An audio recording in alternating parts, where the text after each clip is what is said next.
कृष्ण साथ जी विषय शुरू करते हैं। चर्चा प्रारंभ होत है, सुनो साथ चित दे। भजो राज्य श्यामा श्री प्राणनाथ, जीवन हमारो श्री महासाथी। भया चर्चा का बखत, अब तुम सुनियो चित दे। लाल आगे आए बैठे तखत, लाल आगे आए बैठे तखत।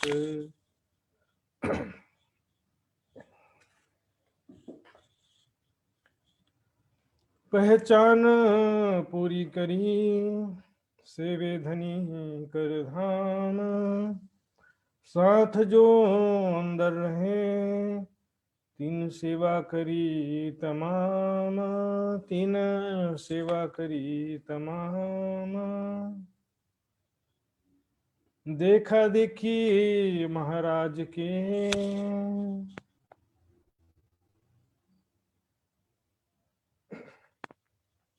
प्रणाम जी सुमित्रा जी।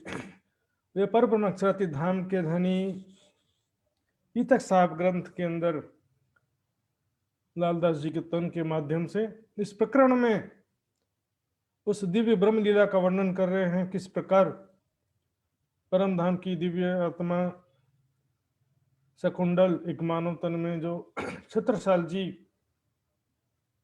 के रूप में प्रकट होती हैं, और एक मानव तन जो महराज ठाकुर उसमें धाम के धनी प्रकट हुए हैं आवेश स्वरूप से, उनको उनके प्रति पूर्ण निष्ठा विश्वास से सेवा करती हैं, समर्पित हो जाती है सुंदर साथ जी।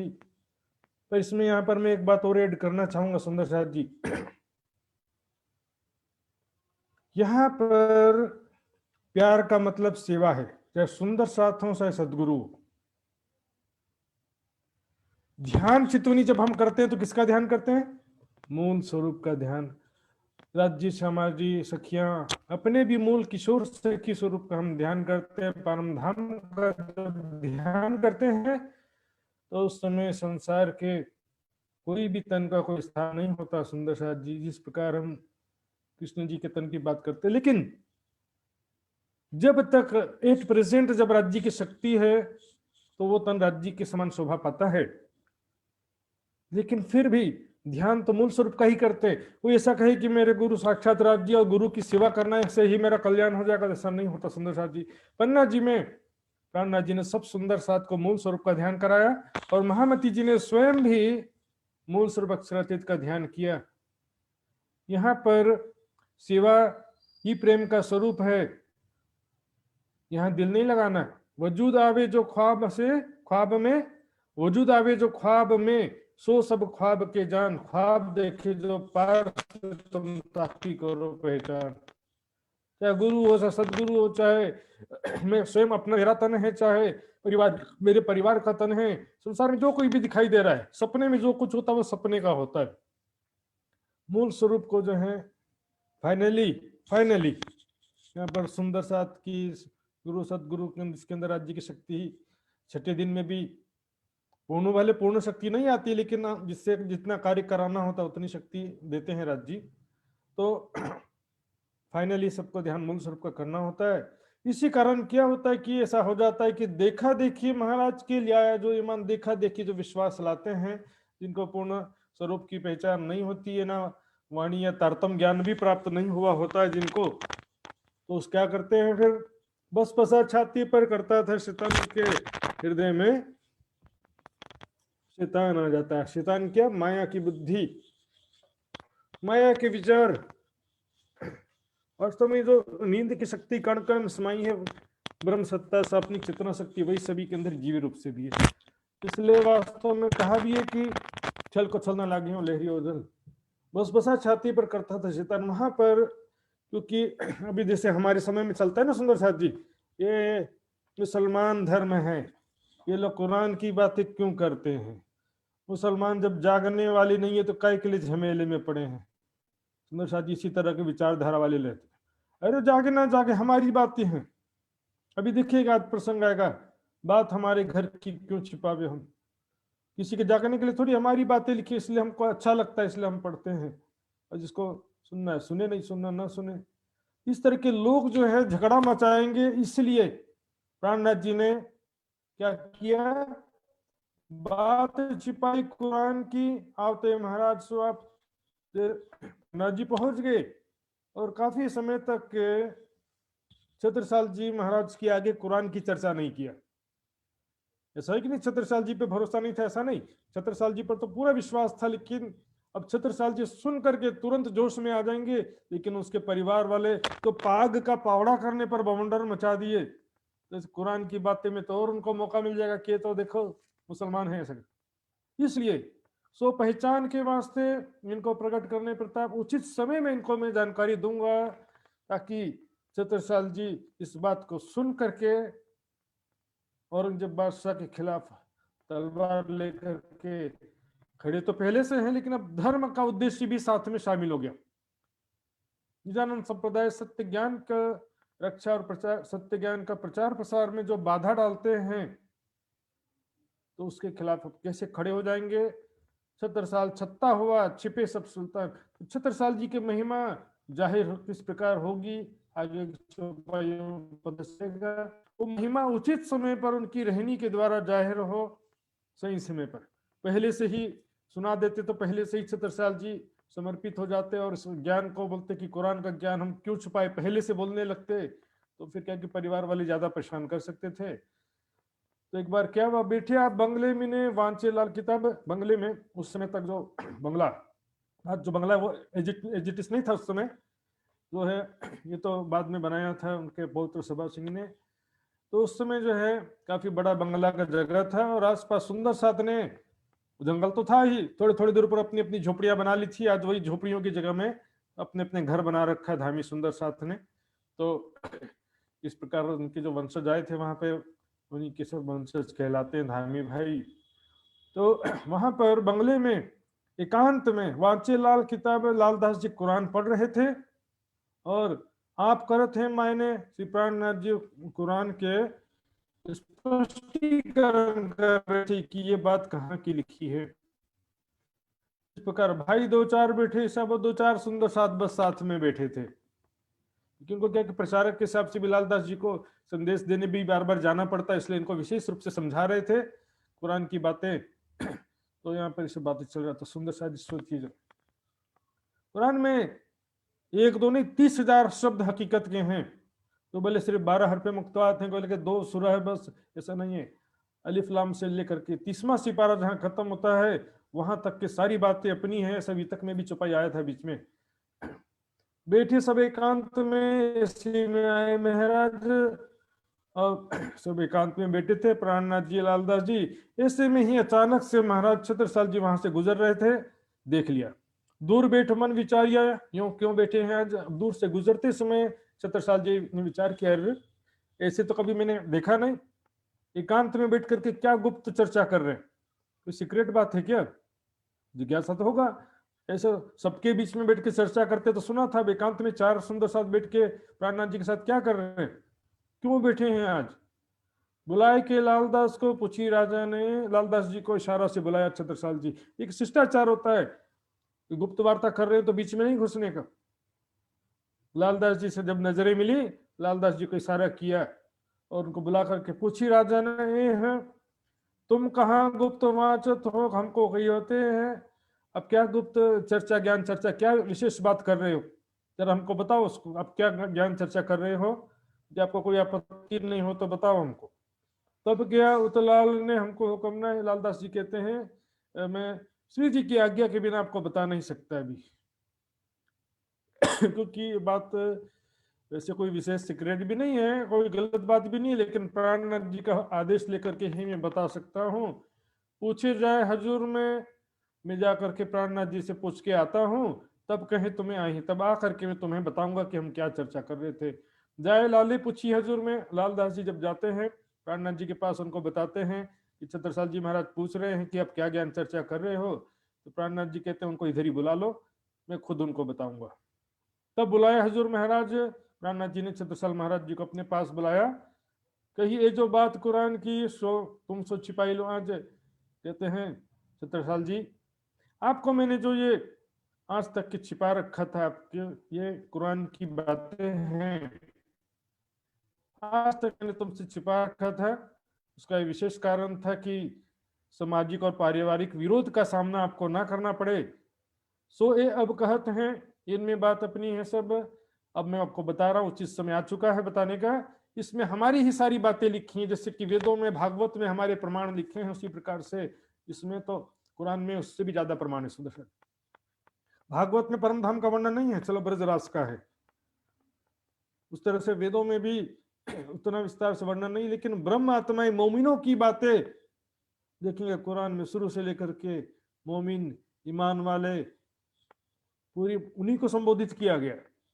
ये ईमान वालों डरते रहो, ये मोमिनो डरते रहो, खुदा को याद करते रहो, तुम्हारे लिए वो भीष्म में दूध शहद की नदियां चल रही हैं। इस तरह सारी बातें, तो पूरी बातें जो सुंदर साथ जी, सारा बात हमारा है। देखिए नीचे चरण में क्या कहते हैं, मोहम्मद साहब कुरान लाए सो सब अपनो सबब, सबब यानी कारण, उद्देश्य हमारे लिए लाए, हमारे उद्देश्य से कुरान जो लेकर के आए हमारे लिए लेकर के आए।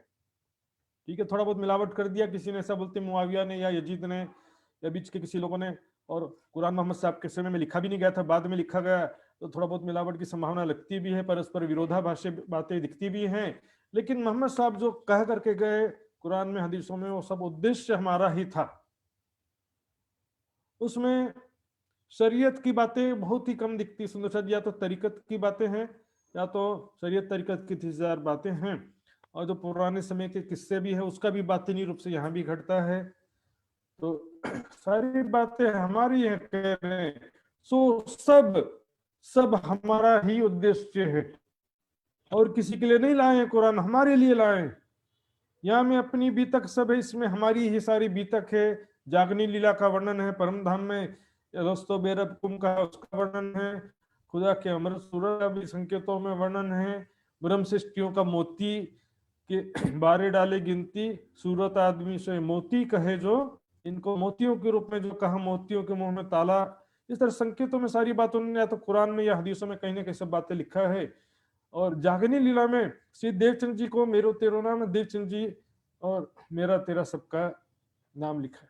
जैसे फिरौन का प्रसंग बताया था ना अभी, फिरौन के प्रसंग में, फिरौन कौन है, औरंगजेब, और हारून है छत्रसाल जी, और प्राणनाथ जी को मूसा पैगंबर, बातिनी रूप से ऐसे घटता है। उसी तरह से देवचंद जी के बारे में लिखा है, ईसा रूअल्लाह दोबारा आएंगे, हजरत ईसा रूअल्लाह दोबारा आएंगे लिखा है। जा दिन जो बीती हम तीनों में सो सब लिखी तमाम, और भी जकरिया पैगंबर के रूप में भी देवचंद जी को लिखा है, अहिया पैगंबर श्री प्राणनाथ जी को लिखा हुआ है। इस तरह से बहुत सारी बातें सुंदर सा जी, जा दिन जो बीती हम तीनों में सो सब लिखी तमाम, हमारी सारी बातें संकेतों में लिखी हैं। ये बात सुनत महाराज को जोश जो बढ़ियो जोर, ये बात सुनते ही छत्रसाल जी के अंदर इतना जोश, उमंग, उत्साह इतना बढ़ गया। तो फिर हमारी बातें कुरान में, हमारी बातें लिखी हैं।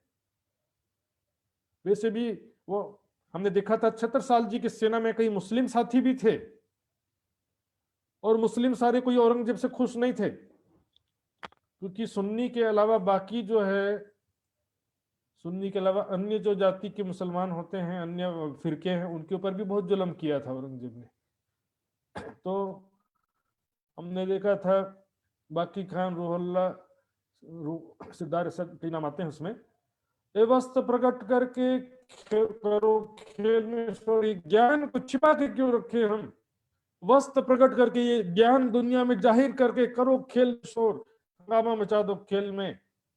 हंगामा मची जाता है कुरान की बातें कहने से, विशेष रूप से हिंदुओं में भी हंगामा मच जाता है, मुसलमानों में भी हंगामा मच जाता है। वेद, कुरान, वेद शास्त्र, गीता भागवत तक सीमित रहने से हंगामा नहीं मचता है, लेकिन हंगामा तो मचना ही चाहिए, तब तो प्राणनाथ जी जाहिर होंगे ना। करो खेल में शोर, सत्य ज्ञान का डंका पीट दो, सारे संसार में सत्य ज्ञान का जाहिर कर दो, प्रचार प्रसार कर दो। बात हमारे घर की क्यों छिपावे हम, हमारे घर की बातें क्यों छिपाए हम, पढ़ने से क्यों डरें, और चर्चा करने से क्यों डरें, प्रचार प्रसार करने से क्यों डरें। धर्मनिरपेक्ष राष्ट्र का वैसे भी सबको मानने और प्रचार करने दोनों का अधिकार होता है। उसको प्रचार मत करने दो, उसको चर्चा मत करने दो, ये सब बातें बिल्कुल नहीं चलती इसमें। ना देश का संविधान इसकी इजाजत देता है, ना धर्म का संविधान इसकी इजाजत देता है।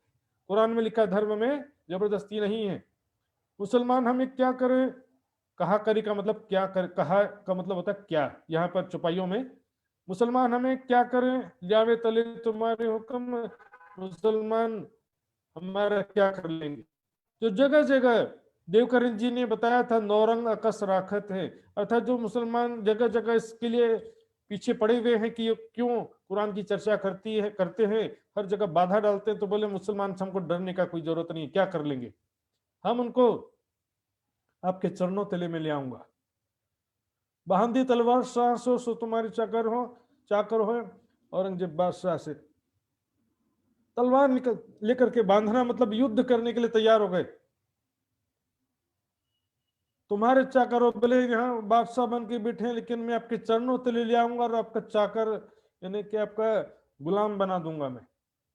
अब यहाँ सुंदर सा जी बात है, छत्रसाल जी औरंगजेब बादशाह के खिलाफ तलवार उठाने की बात क्यों कर रहे हैं, इसे प्रमाण मैंने बहुत बार दे दिया, ज्यादा आवश्यकता नहीं है, सुंदर सा समझदार हैं छत्रसाल जी।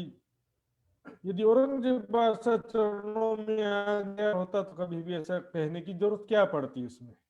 और मुलाकात की बात तो छोड़ो, यहाँ पर लगातार बाधा डालने की बात आ रही है, लगातार बाधा डालने की वजह से कह रहे हैं कि वो क्या कर लेगा बादशाह।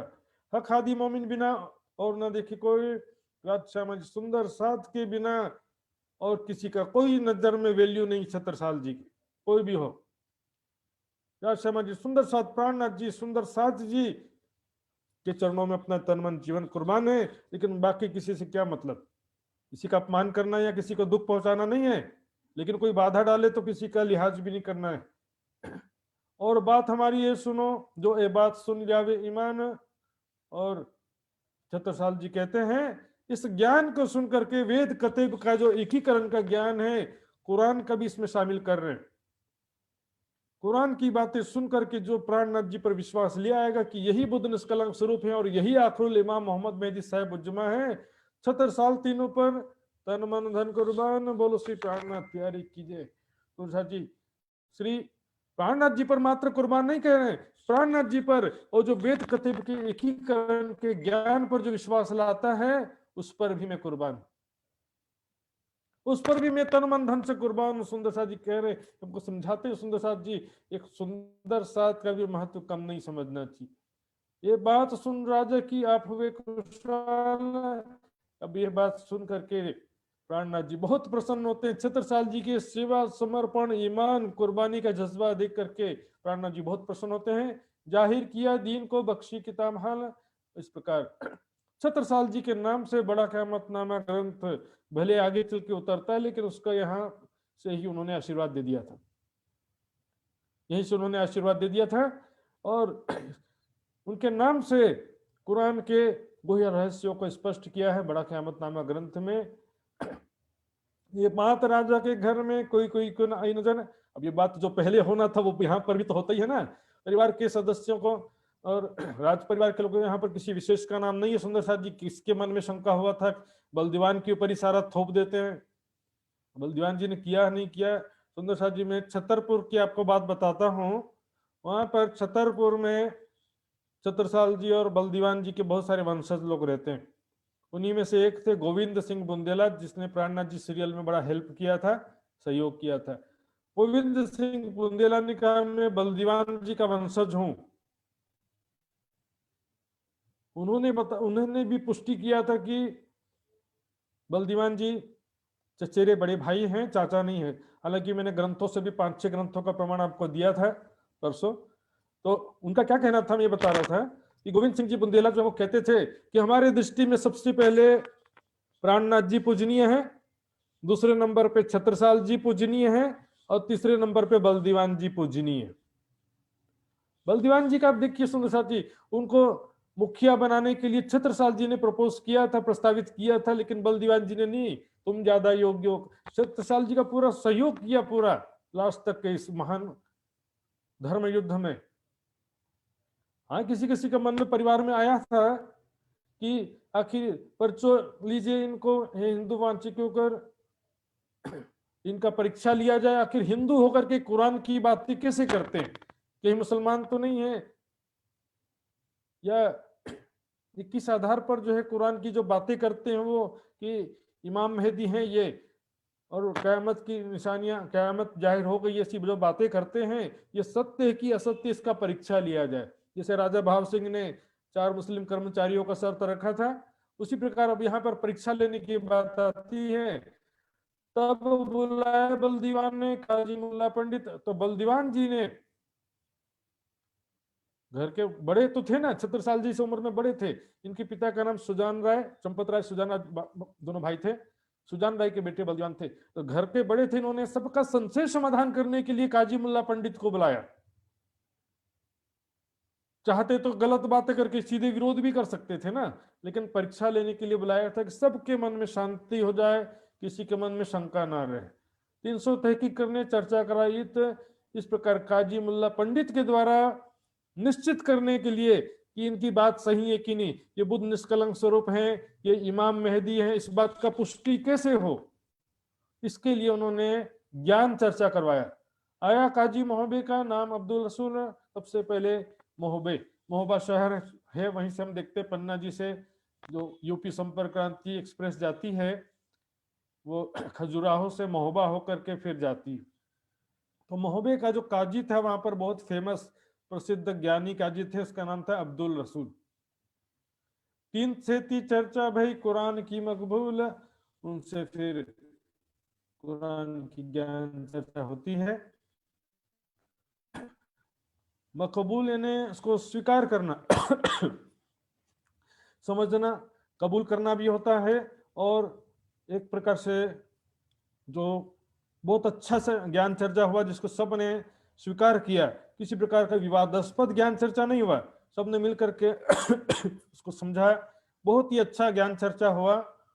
3 से 3 पुछाइयां, कुरान का सवाल एक, उनसे अब प्राणनाथ जी की तरफ से लालदास जी बात करते हैं, प्राणनाथ जी सामने बैठे हैं, और उनके तरफ से वार्तालाप प्रश्नोत्तरी करने के लिए लालदास जी को नियुक्त किया जाता है। लालदास जी उनसे कहते हैं, कुरान का एक प्रश्न मैं आपसे पूछने जाऊंगा, एक ही जवाब दीजिए, एक प्रश्न एक जवाब, 1 इंडिया, एक प्रश्न और एक जवाब होना चाहिए, 1 इंडिया 1 राशन कार्ड बोलते हैं ना, वैसे समझो, एक प्रश्न एक जवाब, क्योंकि बोलचाल में बड़ा गड़बड़ी करने का संभावना रहता है। जैसे कि हमने देखा था औरंगाबाद में मुकुंद दास जी वगैरह लिखित रूप में प्रश्नोत्तरी हुआ था, लेकिन मौखिक रूप से क्या था, मैं समझा नहीं था, मेरे कहने का भाव ऐसा था, मैं तो वो समझा नहीं था, बात अपने क्विज में कैसा होता है, लाइव क्विज में वैसे ही हो जाता है, मैं समझा नहीं था, मैं तो सही कहा था, ये भी बोलना था, मुझे क्या मालूम था, मैंने तो समझा यही बोलना था, बस ऐसे ही हो जाता है। इसलिए एक प्रश्न एक जवाब, जिन बोलो जवाब अनेक, नहीं समझ में आया तो दोबारा पूछ लो, लेकिन मेरे नहीं नहीं ऐसा नहीं है, वैसा है, वैसा नहीं है, ऐसा बात नहीं बदलना, ईमानदारी से एक जवाब देना है। तो काजी अब्दुल रसूल कहता है, मेरे आगे कुरान की कोई मार ना सके दम, लगता तुम्हें मेरे बारे में कुछ मालूम नहीं है, मैं कितना बड़ा काजी हूं, मेरे बारे में तुमको कुछ मालूम नहीं है, लगता है उमी हो पूछत हो कुरान की बातें तुम, ऐसा कोई अनजान व्यक्ति, वैसे तो उमी का अर्थ अनपढ़ भी होता है, लेकिन यहाँ पर अनजान व्यक्ति, तुम मेरे बारे में कुछ जानते नहीं हो इसलिए ऐसी बातें कर रहे हो, मैं कुछ छोटा मोटा नहीं हूं, मेरे आगे कुरान के विषय में हरजी व्यास वाला, जिसको मैं हाँ कह दिया उसको कोई ना नहीं कर सका, और जिसको मैंने ना कर दिया उसको कोई हाँ नहीं कर सका, कोई मार ना सके तो मैं जो कह देता हूँ वो ब्रह्म वाक्य हो जाता, मेरी बात को कोई गलत सिद्ध नहीं कर सकता आज तक के। कुरान तमाम तफसीर मुझको रहे याद है, तमाम तफसीर ने व्याख्याएं, कुरान की जितने भी विद्वानों ने व्याख्याएं की है, सुंदर साहब जी हम तो बस तफसीर हुसैनी जानते हैं, बस एक अनेको, रूहुल बयान ये भी एक तफसीर है, ऐसे बहुत सारे तफसीर हैं, बहुत सारे प्रचलित नहीं है, बहुत सारे अलग अलग जगहों में उर्दू में, फारसी में, अरबी में, इस तरह से टीकाएं हैं, बहुत सारी कुरान की व्याख्याएं। तो विद्वानों को क्या होता है कि सभी बातें याद रखना पड़ता है। इस आयत के विषय में उस विद्वान का क्या मत है, इस आयत के विषय में दूसरा विद्वान क्या कहता है, तीन चार विद्वानों के तीन चार प्रकार के मतों का चिंतन मंथन करना पड़ता है। वाणी में भी ऐसा ही होता है सुंदर साहब जी। वाणी के कोई चौपाई आपने मंथन कर रहे हैं, एक विद्वान ने कहा कि इसका अर्थ ऐसा है, दूसरे ने कहा इस चौपाई का अर्थ वैसा है, आपको मंथन करना चाहिए उसमें कि भाई चारों कह रहे हैं, क्योंकि भाई अपने लिए हर कोई अपने स्वयं के लिए खुद जिम्मेदार है। लेकिन इसमें वाणी के आधार पे, वाणी के हिसाब से चिंतन मंथन प्रमाण सबसे जरूरी सुंदर साहब जी आज के समय में। क्योंकि बातें कहने वाले बहुत तरह के लोग हैं भी हमारे बीच में, बहुत सारे विद्वान प्रचारक ऐसे होते हैं। तो आज के समय में प्रमाण सबसे जरूरी हो गया।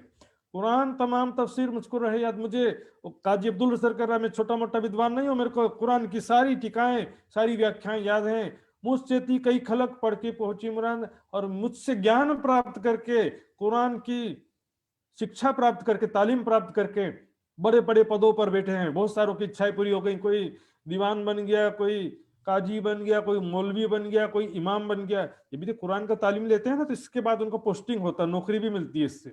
कुरान का तालीम प्राप्त किया है तो उसको बोलते हैं ये मस्जिद में कोई है नहीं, इनको रख दो, जैसे पुजारी के रूप में, पुजारी के रूप में हम नौकरी रख लेते हैं ना, उस तरह से इमाम के रूप में नौकरी मिल जाता है, किसी को काजी बना दिया जाता है, कोई मौलवी बन जाता है, कोई इस तरह से। बहुत सारे लोग विद्वान बन चुके हैं मेरे से ज्ञान प्राप्त करके। इस वास्ते तुमको डरते हैं, लालदास जी कहते हैं इसीलिए तो आपसे बात करने के लिए डर रहे हैं हम। लालदास जी देखो नम्रता ये, कोई ना ले आवे तो आप कहीं आप कोई गलती ना हो जाए मुझसे, और कहीं आप नाराज ना हो जाएं, इसलिए डर डर के पूछ रहे हैं।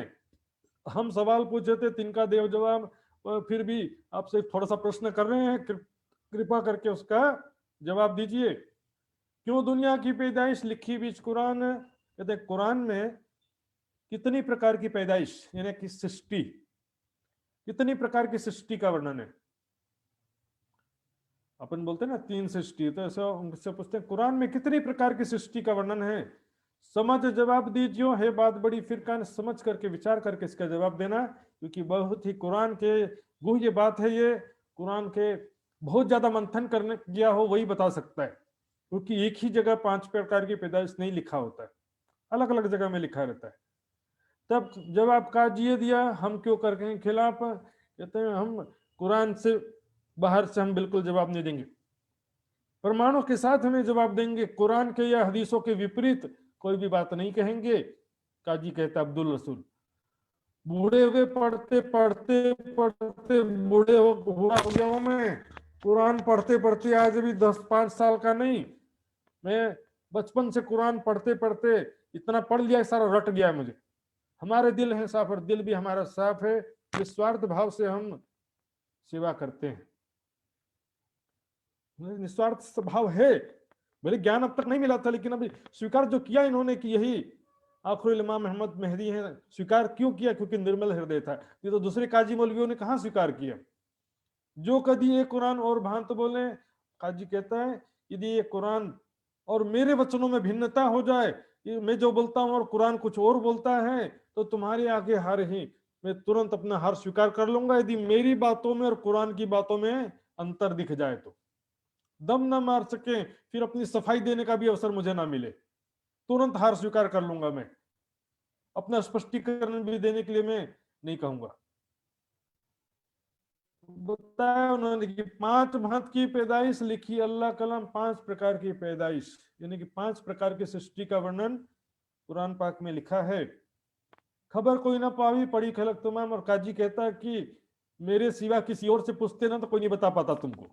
बहुत सारे लोग तालीम प्राप्त कर लिए हैं, हजारों लाखों लोगों ने तालीम प्राप्त किया है, पढ़ी खलक तमाम, पर कोई भी इस बात का मंथन नहीं करने से समझता नहीं। सुंदर साहब जी, वाणी हो चाहे कुरान हो चाहे वेद हो, तालीम में क्या होता है कि वैसा वैसा समझा देते, लेकिन मंथन एक अलग चीज है, चिंतन अलग चीज है, डाइजेस्ट करना भी एक अलग चीज।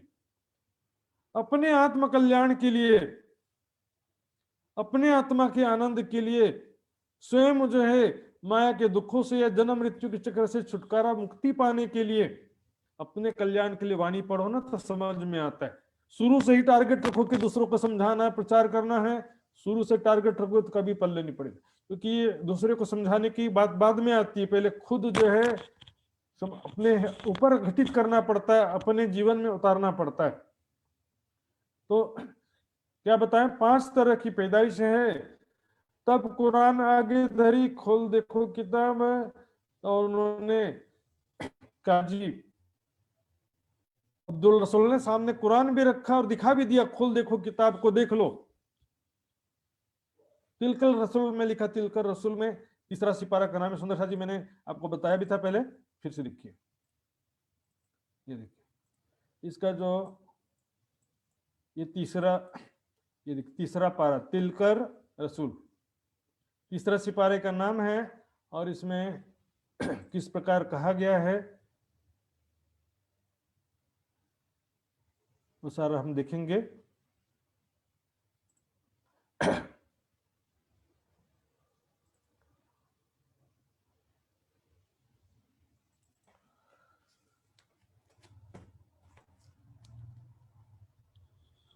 जस्ट मिनट सुंदर साथ जी, मैं आपको निकाल के दिखाने जा रहा हूं, देखिए ये देखिए सुंदर साथ जी, शीर श्रेणी को भी कुरान के रूप में ही बताया गया है। और इसे यहाँ पर लिखा हुआ है 5 तरह की पैदाइश का वर्णन किया है कि फतवाहत आदेशों मक्की में मजकूर है कि जिंदा करने की किस्में हैं कि सृष्टि बनाने की, खल्क दुनिया, हस्ती की बाजिक, खलक कलमा कुन्न से पैदा हुई है, यानी कि कुन्न यानी हो जा। इसके विषय में मैं आपको कुरान का रेफरेंस भी दिखाता हूं। ये लिखा देखिए सूरह 36 में लिखा है, सूरह यासीन में, उसका मामला तो बस ये है कि जब वह किसी चीज का इरादा करता है तो उससे कहता है हो जा, और वह हो जाती। हो जा का उर्दू में मतलब होता कुन्न, कुन्न का हिंदी अनुवाद है हो जा, अर्थात संकल्प से हो जाता। परमात्मा को कुछ करना है तो उसके लिए परिश्रम करना नहीं पड़ता है। 6 दिन बनाने में कैसे लग गया सृष्टि को, 6 दिन की लीला को 6 दिन का, वो सोचते कि 6 दिन में दुनिया को बनाया खुदा ने, 6 दिन लग गए खुदा को भी बनाने में। वो कौन से दिन थे, परम धाम के अरसे आजम का दिन था कि दुनिया का दिन था? 6 दिन की लीला को जो 6 दिन कहा है, तो सृष्टि उत्पन्न करने के लिए बस जो कहते हैं हो जा तो वो हो जाता है। और देखिए बाज को, यानी कुछ लोगों को, कुछ को खुदा ने एक हाथ से बनाया, कुछ को 2 हाथों से बनाया, और बाजों को पहले ही हस्ती में लाया, यानी कि मूल इब्तदाए। और बाजों को, यानी कुछ को, कुछ मखलूकात यानी कुछ प्रजा को जो है नूर खिलकत सबब से पैदा किया। इसका बातिनी रूप से जो होता क्या है, जो से पैदा हुई है सृष्टि, जीव सृष्टि संकल्प मात्र से। उधर परम धाम में जो संकल्प लिया, इत अक्षर को विलस्यो मन, उसके बाद यहाँ पर आदि नारायण ने संकल्प किया, वो अलग है। यहाँ पर खुदा के संकल्प की बात है। अक्षर ब्रह्म जो बनाते हैं तो अक्षर ब्रह्म संकल्प करते हैं, और इस ब्रह्मांड को राज्य ने बनाया तो राज्य ने संकल्प किया, इच्छा किया तो बन गया। एक हाथ से और 2 हाथ से क्या है मैं बताऊंगा बाद में। पहले देखेंगे जो मूल इब्तदा यानी ब्रह्म सृष्टि, और नूर खिलकत यानी कि ईश्वरी सृष्टि। तो खिलकत जो है, नूर खिलकत, खिलकत का तो मतलब सृष्टि होता है, लेकिन नूर का मतलब होता है अक्षर ब्रह्म या ईश्वरी सृष्टि। मूल यानी इब्तदाई, जो शुरू से है, अनादिकाल से है, वो मूल इब्तदाई। अब एक हाथ से और 2 हाथ से क्या होता है, तो चौपाई के हिसाब से देखना पड़ेगा। सुंदर साथ जी अपने मन से यदि मैं कह दूं तो बोलेंगे कि तो अपने मन से कह दिया। ये देखिए सुंदर साथ जी, चौपाई बड़ा कयामत नामा का 7वां प्रकरण है, इसकी चौपाई देखेंगे 24 नंबर, और उसके ऊपर भी थोड़ा सा बाद चौपाई देखेंगे। सिपारे तीसरे में कही 5 वजह की पैदाइश, भाई 5 तरह की पैदाइश कहा गया है।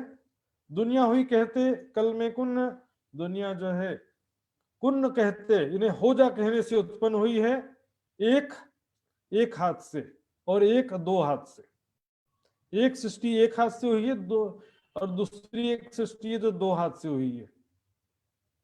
तो 1 हाथ और 2 हाथ का क्या सिलसिला है वो समझिए। एक स्वरूप का या एक हाथ, यानी कि मोहम्मद साहब जो बशरी सूरत है उसको एक हाथ की पैदाइश का, दो हाथ स्वरूप मिले दो साथ। ईसा रूह अल्लाह और इमाम मेहदी जो दो स्वरूप एक साथ आए तो उनको दो हाथ की पैदाइश का। सुंदर साथ जी, यहां पर अनुयायियों की बात नहीं है, फॉलोअर्स तो जीव सृष्टि में कवर हो गए।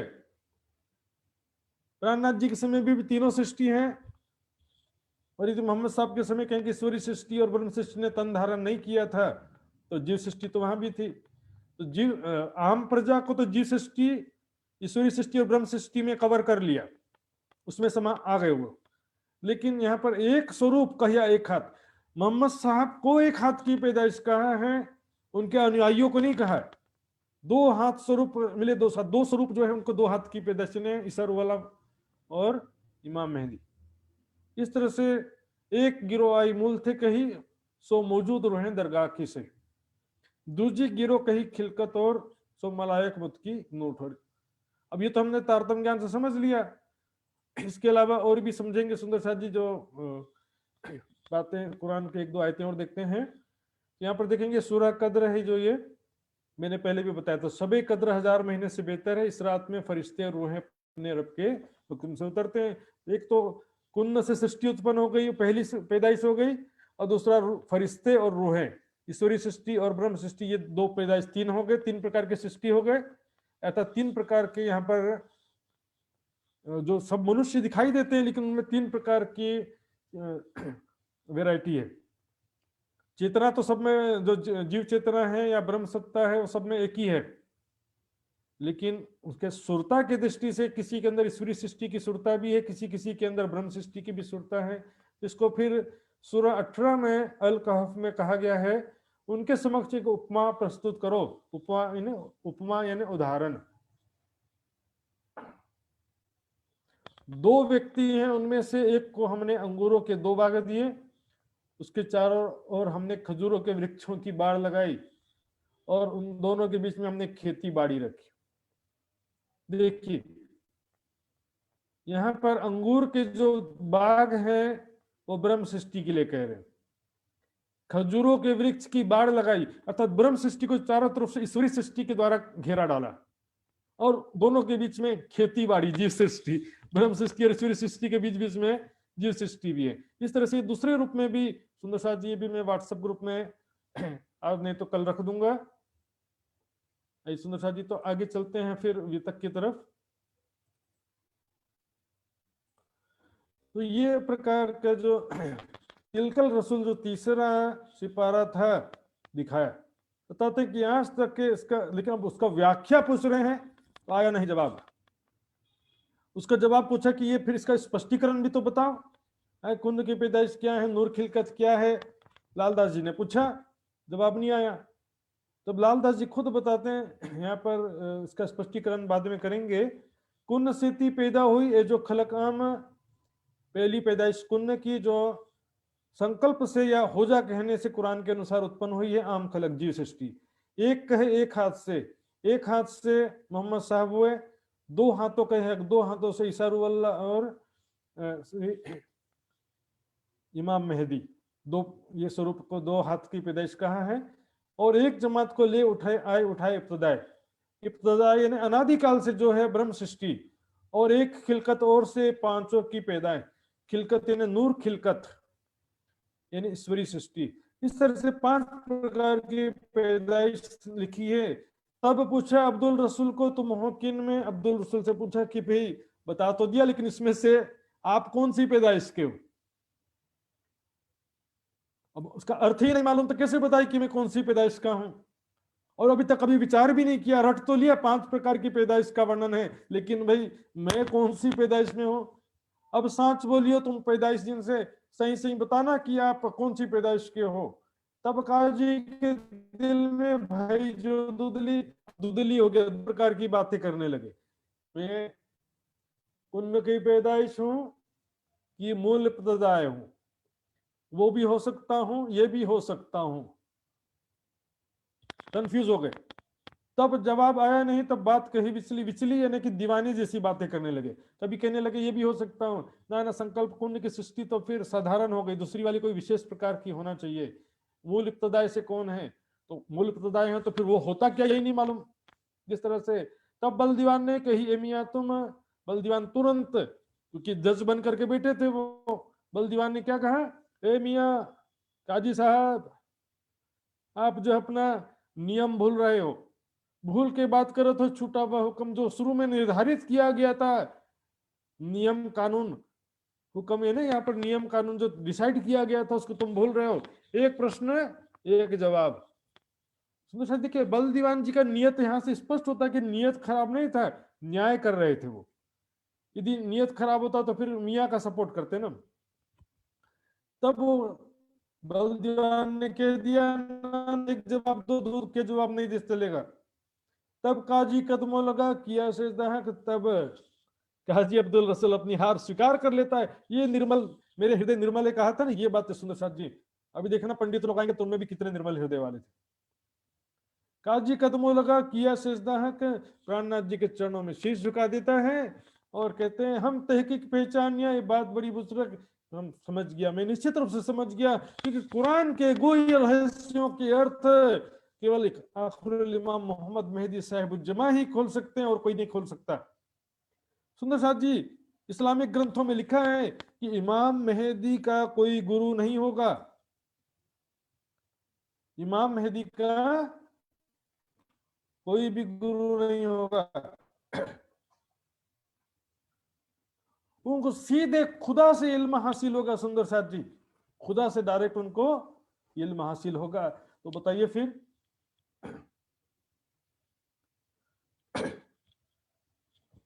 तहकीक पहचान, ये बात बड़ी बुजुर्ग, जो खुदा से इल्म हासिल होगा, तो सुंदर साथ जी जो काजी मौलवी जो तालीम दिए जा रहे हैं, लगातार अपने शिष्यों को तालीम दिए जा रहे हैं, वो तालीम से प्राप्त ज्ञान और खुदा से प्राप्त ज्ञान क्या एक होगा कि अलग अलग होगा? और यदि जो कोई अलग ज्ञान कहेगा तो काजी मौलवी मानने वाले नहीं, फतवा जारी कर देंगे। तो फिर कैसे पॉसिबल है, कैसे संभव है, इस बात का निर्णय कैसे हो?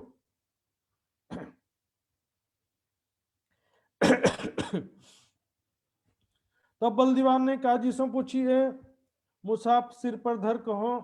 बलदीवान ने काजी से और स्पष्टीकरण पुष्टि करने के लिए क्या कहा कि किताब सिर पर रख के, कुरान को सिर पर रख करके कसम खा करके कहो। सुंदर साथ जी, कोर्ट में जाते ना भारत में, न्यायालय, गीता पर हाथ रख के कहता हूं जो कहूंगा सच कहूंगा, फिर भी बहुत सारे झूठ बोल देते। लेकिन कुरान के विषय में काजी जो है मुसलमान बहुत कट्टर है भाई, गलत बात नहीं कह सकते। मुसार सिर पर धर को साज बताओ जे, उस कुरान को सिर पर सच सच बात बताओ। तब जवाब काजी दिया, मुसाफिर हमारे।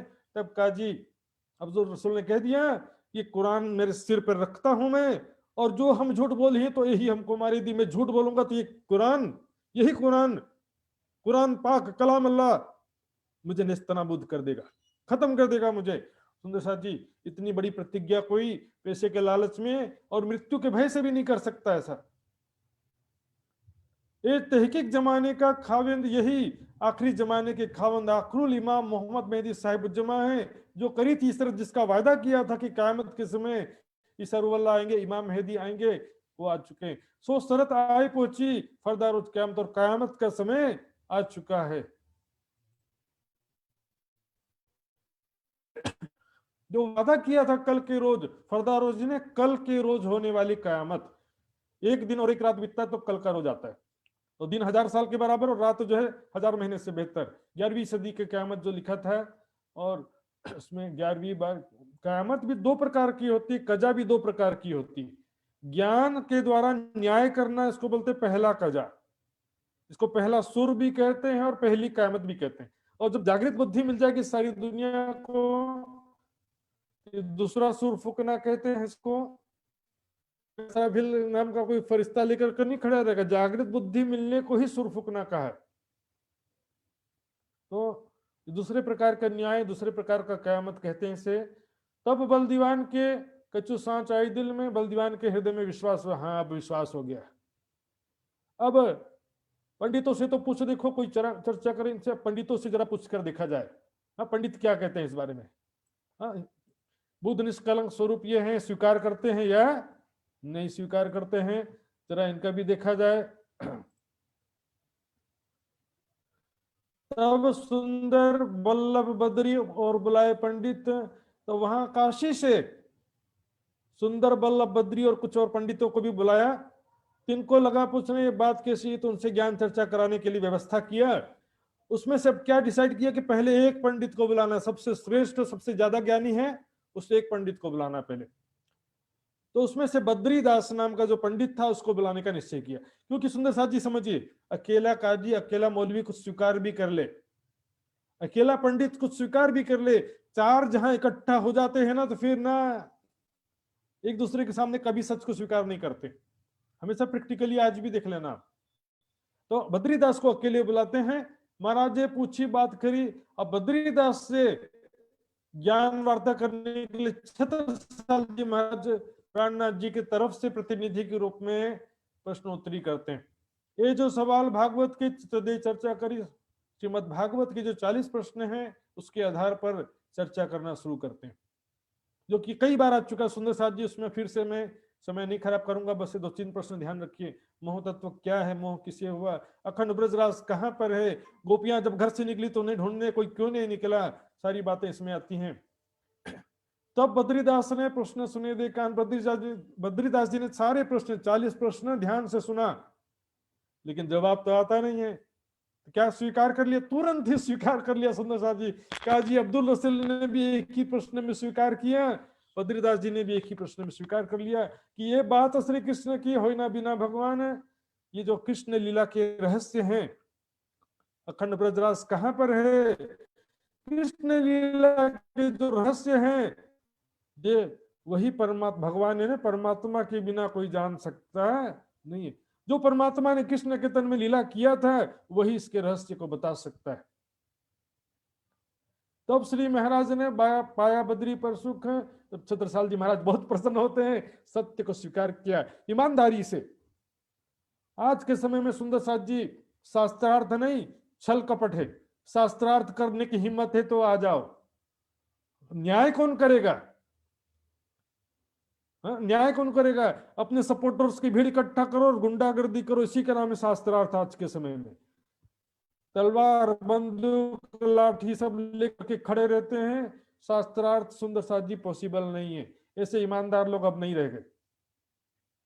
यहाँ पर मेजॉरिटी, बहुमत, धन बल, जन बल और प्रतिष्ठा, पद, इसका दुरुपयोग करते हैं। बड़ी मछली छोटी मछली को खाती है, जैसा हालत यहाँ पे।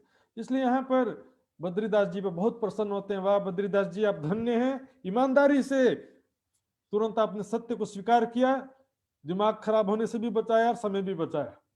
गुजराती में कहावत है, ज्ञानी सो ज्ञानी मिले होवे ज्ञान की लूट, ज्ञानी सो अज्ञानी मिले होवे माथा खूट।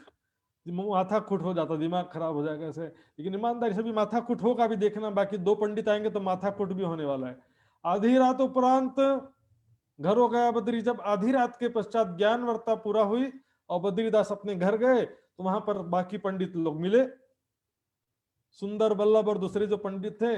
सब पंडितों मिलके बातें पूछी। तब सब पंडितों ने मिलकर के पूछा उससे, हाँ बताओ तो क्या हुआ, क्या क्या शास्त्रार्थ में बातें हुई, क्या प्रश्न पूछा, आपने क्या जवाब दिया, क्या डिसीजन निकला।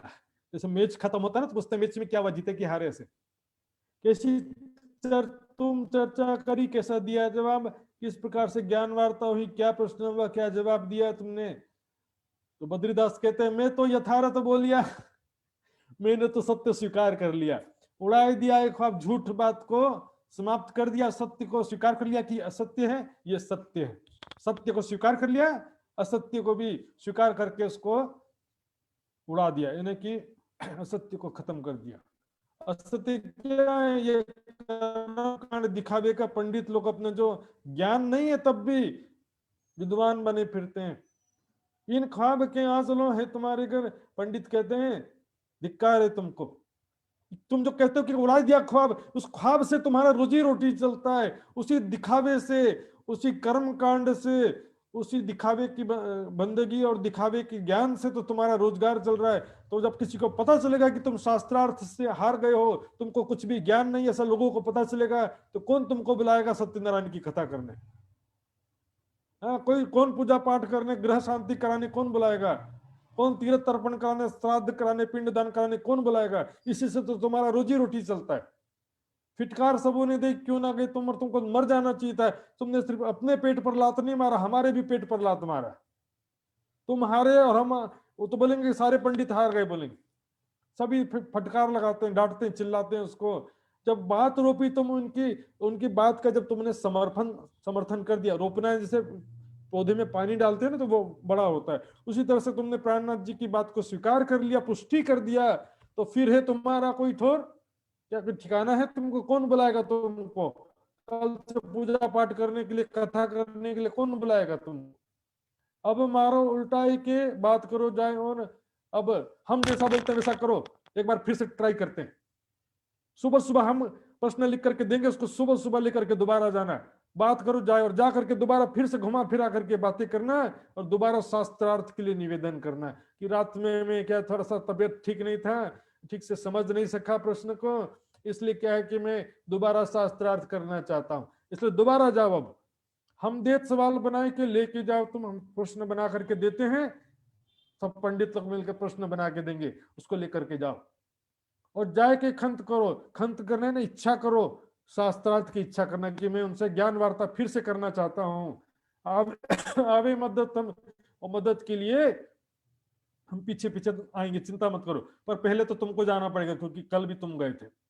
पीछे से सहायता के लिए हम सारे पंडित आ जाएंगे, हो कार मचाने के लिए, ना ना बद्रीदास की बात मानी जाए, मानी जाए, ऐसा करके पीछे सारे पहुंच जाएंगे पंडित लोग धरना देने की। तो बैक सपोर्ट का आश्वासन दिया, सवाल बनाए रात में बिना जाने निशान। अब रात भर में बैठे बैठे सब पंडितों ने मिलकर प्रश्न बना बना करके बिना सोचे समझे प्रश्न बना दिया, बिना सिर पैर का प्रश्न। प्रश्न भी ऐसा होना चाहिए सुंदर साथ जी के सामने वाले को लगे कि ईमानदारी से प्रश्न पूछा है तो उसका जवाब दिया जाए। नेगेटिव थिंकिंग लेकर के, कटुता लेकर के, द्वेष भावना से युक्त होकर के प्रश्न नहीं पूछना है, जिज्ञासा से प्रश्न पूछना है, या ईमानदारी से पूछो, ज्ञान की बातें सही तरीके से प्रश्न पूछना है।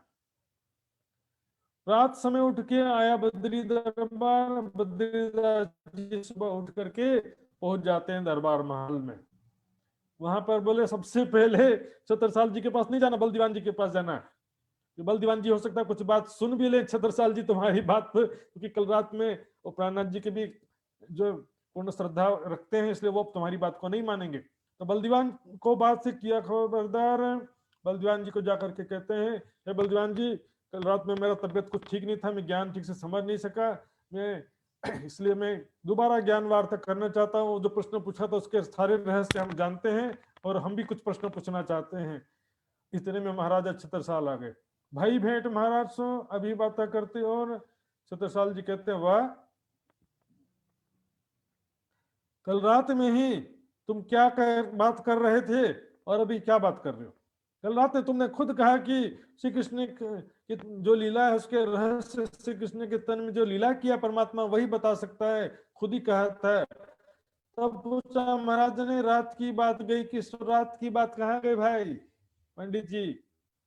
रात को क्या नशा करके आए हैं?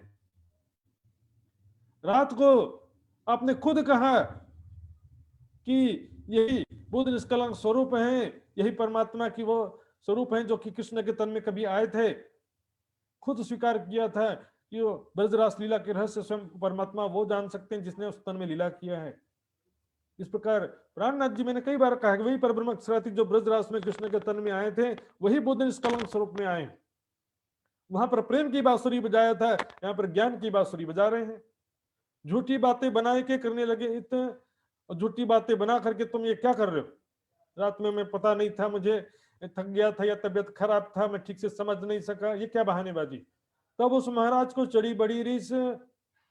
छत्रसाल महाराज जी को बहुत गुस्सा आया, इन लोग की ऐसी एक्टिविटी, ऐसी हरकत देख करके। कहीं बुंदेला इन्हें गुरु ना करे, कोई ना नमावे शीश। प्रश्न भी देखा छत्रसाल जी ने, ये क्या प्रश्न बना रखे बिना सोचे समझे? प्रश्न ढंग का हो तो जवाब भी दिया जाए, सिर पैर के बिना सिर पैर का प्रश्न का जवाब क्या देना कोई उचित नहीं। जवाब देना बिल्कुल उसके योग्य नहीं होते, जवाब देने योग्य नहीं होते ऐसे प्रश्न। बहुत गुस्सा आया, छत्रसाल जी ने भरे दरबार में घोषणा किया, कहीं बुंदेला गुरु न करे ऐसे पंडितों को कोई भी आज से गुरु नहीं बनाना, कोई ना नमावे शीश, कोई भी इनके चरणों में शीश भी नहीं झुकाना, जो मात्र रोजी रोटी दिखावे के लिए नाम के हैं। ज्ञान हो तो प्रचारक बनो, के प्रोफेशन नहीं है सुंदर साथ जी, प्रचार प्रसार कार्य कोई प्रोफेशन नहीं है, कोई धंधा नहीं है, कोई बिजनेस नहीं है, एक आत्म कल्याण का कार्य है, जगत कल्याण का कार्य है। मैं बोलूं तो तू मुझे जगा देना, तू बोले तो मैं तुझे जगा दूं।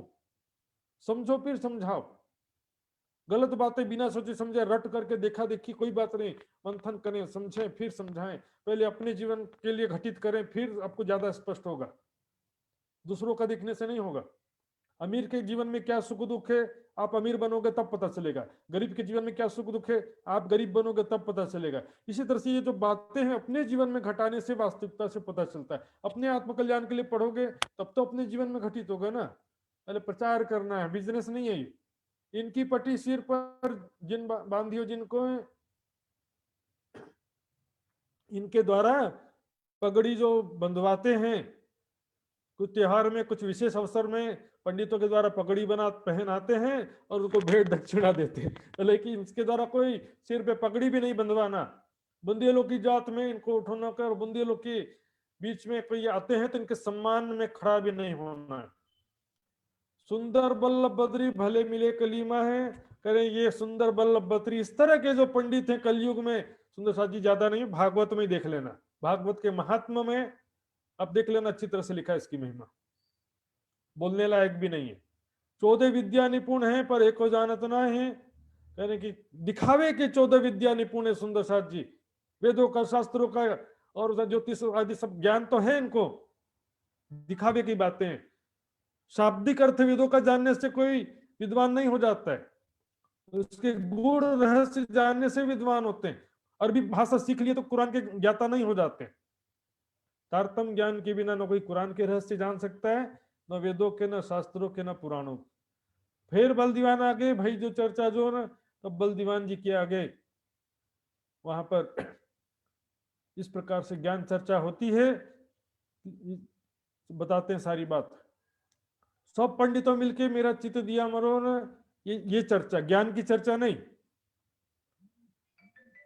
जाकर बद्रीदास जी स्वीकार कर लेते हैं, जब छत्रसाल जी गुस्सा होते हैं तब बद्रीदास स्वीकार कर लेते हैं कि सब पंडितों ने मिलके मेरा चित्त दिया मरो। सब ने, मैं तो रात में ही स्वीकार कर लिया था महाराज, क्या करूं, मैं वापस गया तो सब पंडितों ने मिलकर के मुझे ऐसा ऐसा बोला कि क्यों सत्य को स्वीकार कर लिया, हमारी रोजी रोटी कैसे चलेगी, मेरा चित्त दिया मरो। इस तरह से मेरे चित्त को उन्होंने बदल दिया, इस कारण मैं आ गया यहाँ पर। इस तरह से जेर भाई सब पंडित, फतेह भाई इस्लाम, इस प्रकार सब पंडितों की यहाँ पर हार हो जाती है। जैसे ही बद्रीदास ने सत्य स्वीकार किया, अप्रमाणित हो गया। जेर भाई सब पंडित, जेर होने की पराजित हो गए, फतेह भाई इस्लाम, सत्य ज्ञान की विजय होती है। इस्लाम मतलब सत्य शांति का जो मार्ग है, सत्य ज्ञान जो है उसके यहाँ सत्य की विजय हुई, असत्य की पराजय। भागवत की, गीता की, वेदों की, कुरान की, बाइबल की पराजय नहीं है, उनके जो अनुमानित ज्ञान लेकर के बैठे हैं विद्वान, उनकी पराजय। ग्रंथ की पराजय नहीं होती, ग्रंथ का तो स्पष्टीकरण होता है। वेदों का, कुरान का, पुराण का सब रहस्यों का स्पष्टीकरण किया, सत्य ज्ञान की विजय, असत्य ज्ञान की, असत्य ज्ञानियों की, अज्ञानियों की पराजय हुई। काफर श्याम हो के ले गए अपने ठाम। इस प्रकार से वहां से पंडित सारे शर्मिंदा होकर के जाओ, अब तुम लोग का काम नहीं है। ईमानदारी से बातचीत करने के बजाय छल कपट करते तुम लोग, जाओ यहाँ से निकल जाओ। शर्मिंदा होकर के वहां से जाना पड़ा। एक बात इत और भाई, अब यहाँ से सुंदर साथ जी प्रसंग फिर बदलता है।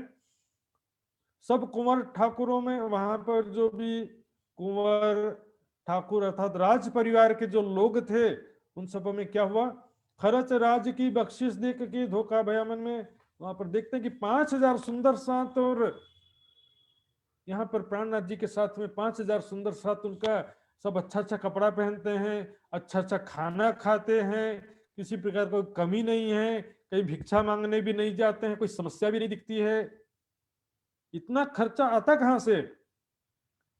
उनका सारा खर्चा देख करके और संपन्नता देख करके धोखा हो गया मन में। क्या धोखा हुआ?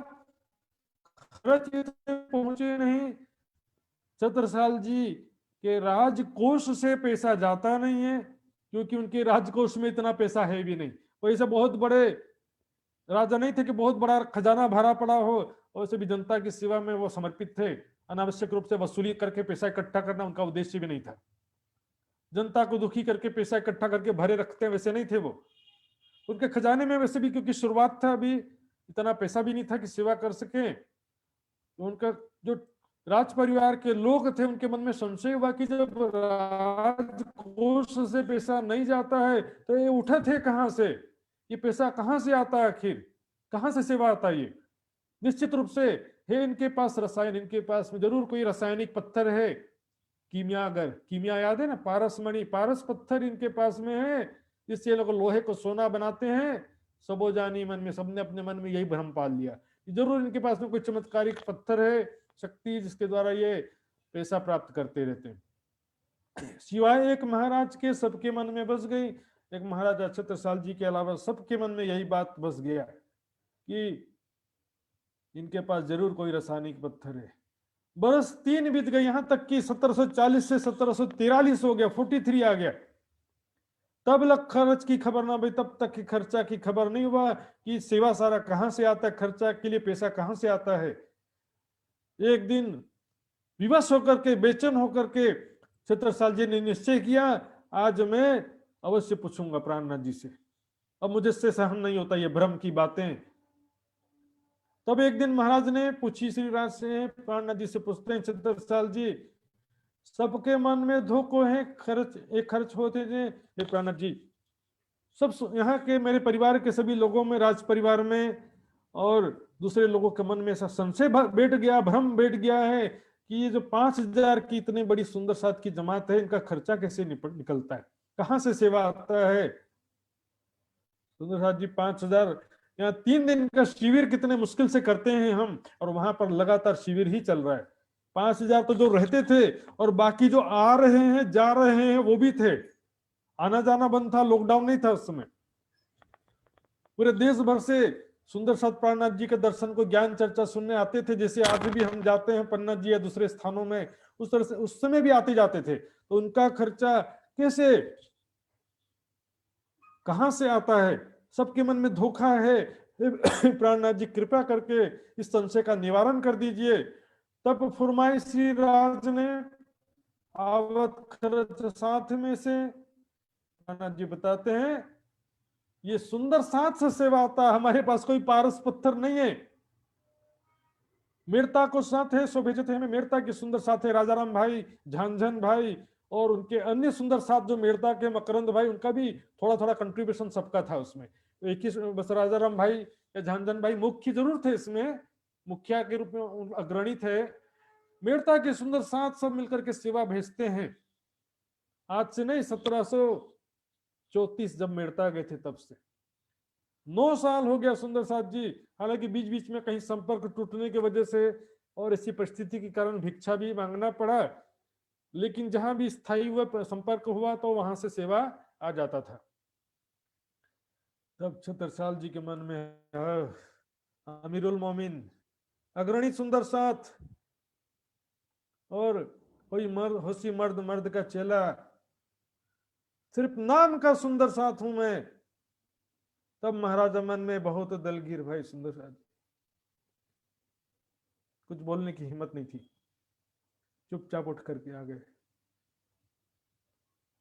बहुत दुखी होते हैं कि मैं बस नाम का सुंदर साथ, हम ब्रह्म सृष्टि के साथ में अजू भय ना सही, अभी तक मैं ब्रह्म सृष्टि कहलाने लायक नहीं हुआ, अभी तक मैं सुंदर साथ कहलाने लायक नहीं हुआ, वास्तविक सुंदर साथ, वास्तविक ब्रह्म सृष्टि कहने लायक अभी भी मैं नहीं हो पाया हूं। चुपचाप उठ के आ जाते। सुंदर साथ जी करते भी क्या करते, सुंदर साथ जी इनके खजाने में इतना पैसा भी नहीं था, यदि पैसा होता तो कहते नहीं अब से मैं सेवा करूंगा, कह सकते थे, लेकिन सुंदर साथ जी बड़ी व्यवस्था है ये। कि मैं कैसे सेवा करना चाहता हूं, तो अब भी क्या करूं? 3 साल तो जो गया तो गया, अब भी मैं कैसे सेवा करूं? बहुत दिलगिरी आई दिल में, माने ना आपको साथ है। दिल में बहुत दिलगिरी, बहुत ज्यादा दुख हुआ, माने ना आपको साथ। मैं अभी भी सुंदर साथ कहलाने लायक नहीं रहा। धिक्कार है मेरे जीवन पर, नाम का बस सुंदर साथ बन के बैठ गया।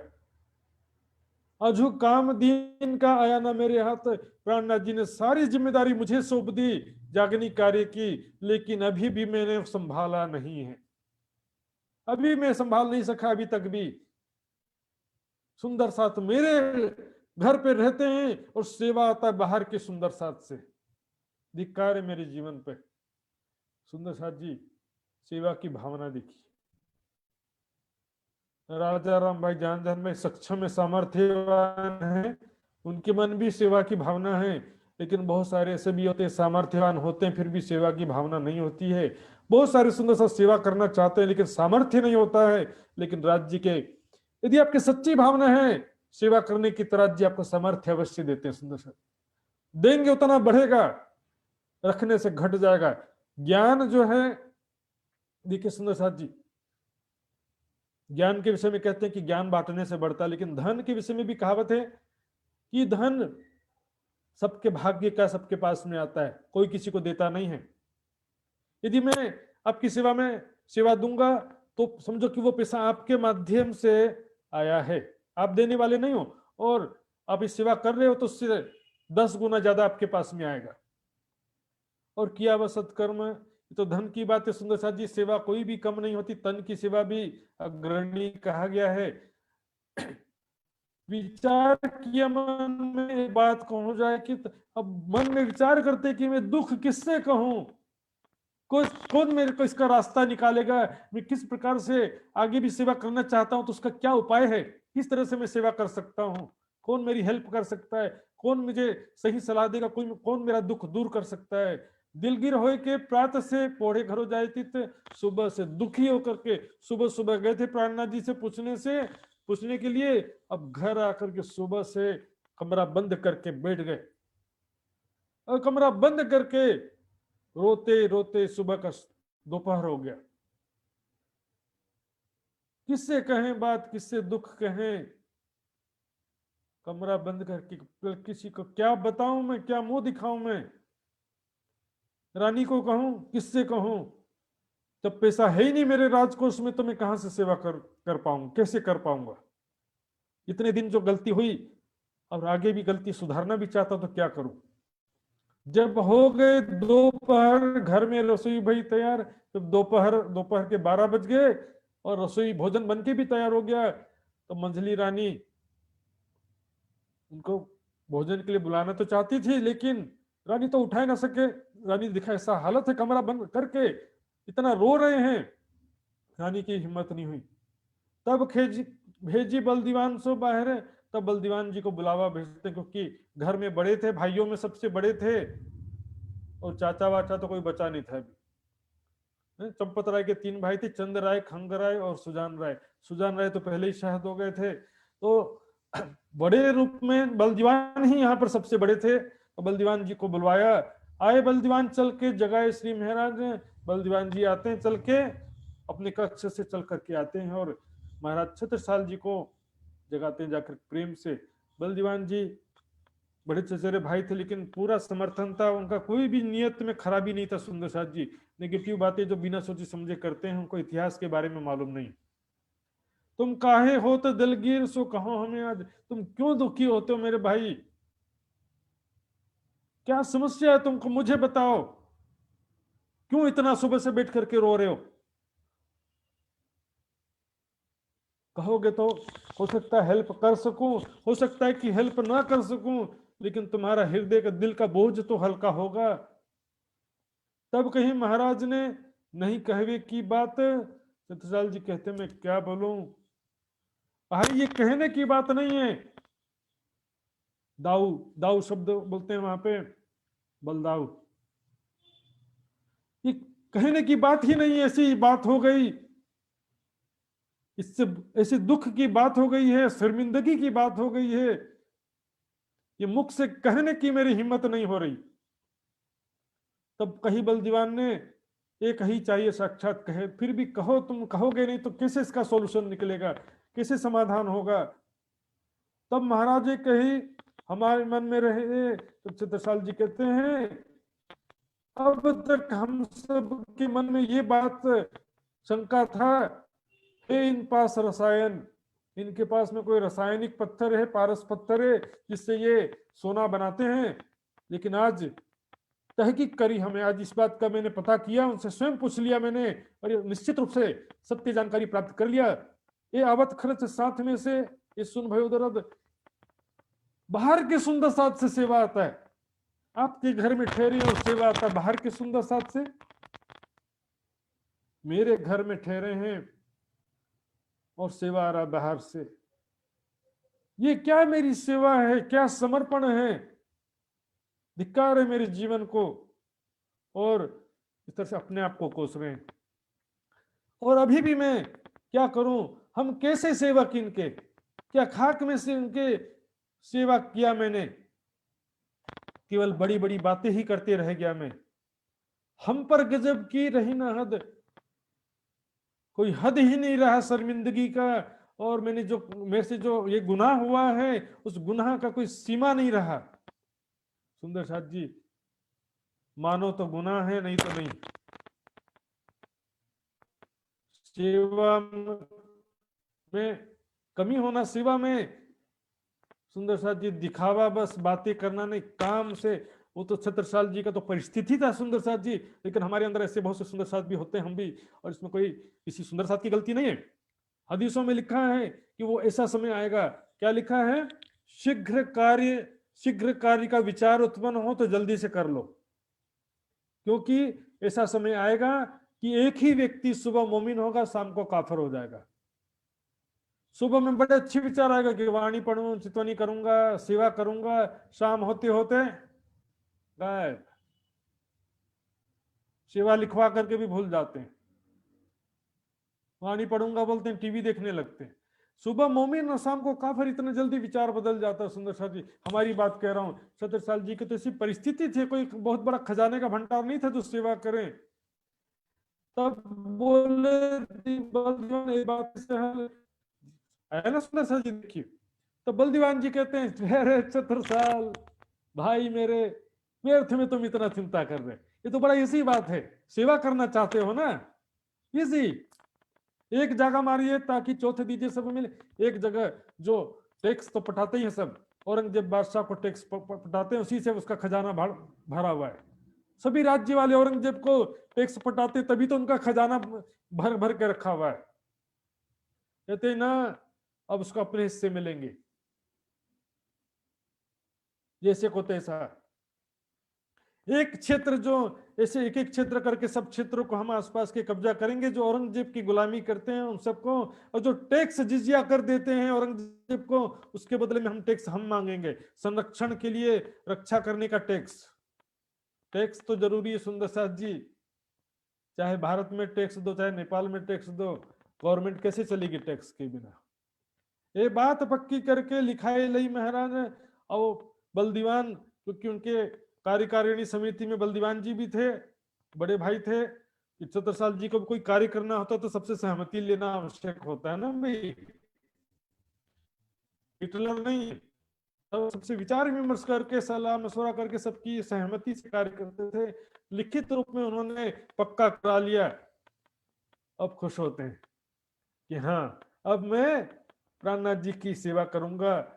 अब आते हैं अगले दिन सुबह कर, तब साथ में, सब साथ में आए कि अर्ज करी आगे श्रीराज, और प्राणनाथ जी के चरणों में छत्रसाल जी महाराज आते हैं, सब सुंदर साथ के बीच में प्राणनाथ जी के सामने, और क्या कहते हैं देखिए, आवे साथ प्रदेश को और रहे जो इत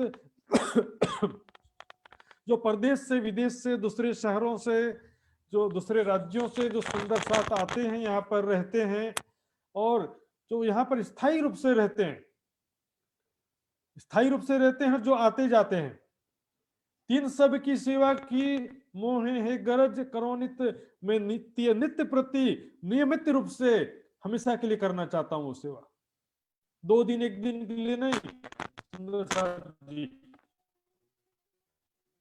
सुंदरसार जी विचार करने की बातें हैं। सेवा की कितनी ज्यादा आवश्यकता है, और सेवा भी सही दिशा में लगना चाहिए। जहां पर आवश्यकता नहीं, कहाँ भंडार पे भंडार इकट्ठा होता रहता है, कहीं पर जागरण कार्य करना है और सत्य ज्ञान का प्रचार प्रसार के लिए वहां पर हालत ऐसी रहती है कि प्रचार प्रसार करना मुश्किल हो जाता है। इस प्रकार छत्रसाल जी ने विनती किया कि मेरी इच्छा है, मेरी गर्ज है, मैं सेवा का लाभ लेना चाहता हूँ। मोहे है गरज। सुंदर साथ जी, आपकी गरज है सेवा करना, मेरी गरज है सेवा करना। सेवा करवाना नहीं, करना। सेवा करना आपकी गरज है, क्योंकि उससे सेवा करेंगे तो उससे आपका कल्याण होगा, किसी दूसरे का नहीं होगा। लेकिन निस्वार्थ भाव से, अहंकार रहित होकर के, कुड़ कुड़ के सेवा नहीं करना है।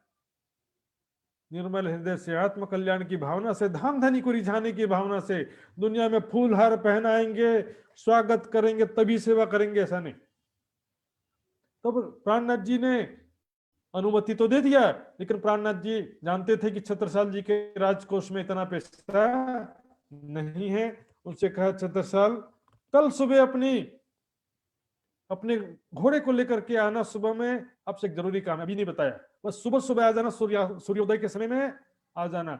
अब सूर्योदय के समय में छत्रसाल जी आ गए और प्राणनाथ जी ने कहा, सुबह से शाम तक जितने जगह में आप अपना घोड़ा दौड़ा सकते हो, दौड़ा लो।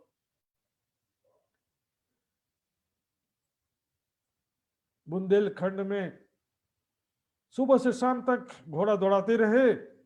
शाम को जब वापस है, प्राणनाथ जी ने कहा, छत्रसाल जित जित घोड़ा पग धरे, तित तित हीरा हो।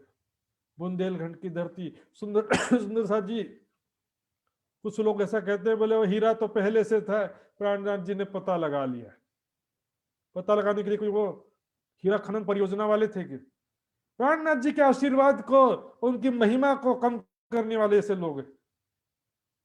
प्राणनाथ जी के आशीर्वाद से धरती हीरा उगलने लगी और कहा, जब तक तेरे वंशज प्राणनाथ जी पर श्रद्धा रखेंगे तब तक हीरा उगलती रहेगी धरती।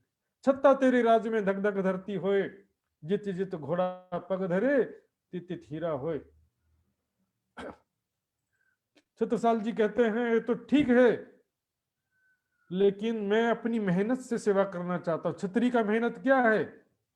छत्री का मेहनत है युद्ध। तो विनती किया और करी अरज हजूर में, करो इलाज बाहर निकलने को।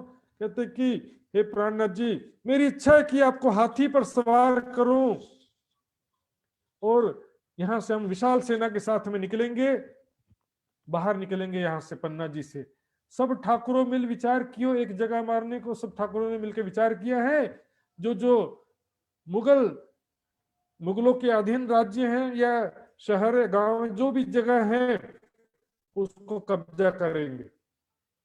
औरंगजेब का सत्ता धीरे धीरे नेस्तनाबूद करना बुंदेलखंड में से। हमको बड़ी उम्मीद है, आप हो सवार, आप हाथी पर सवार हो, ऐसी हमारी बड़ी इच्छा है। आपकी शानदार सवारी निकालेंगे।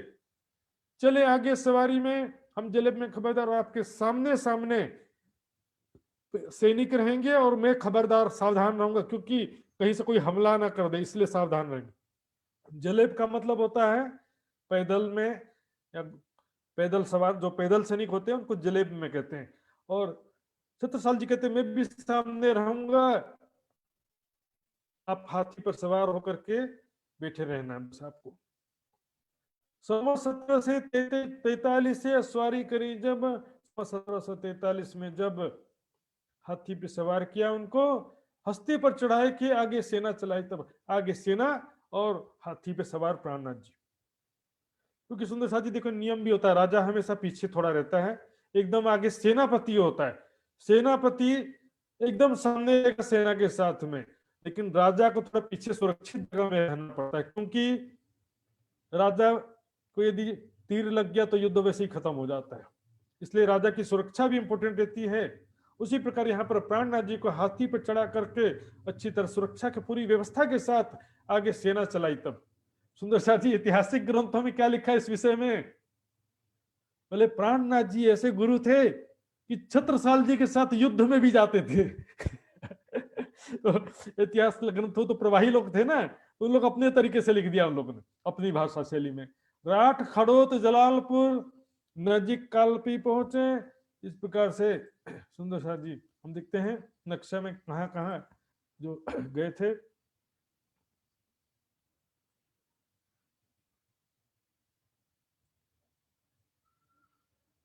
नक्शा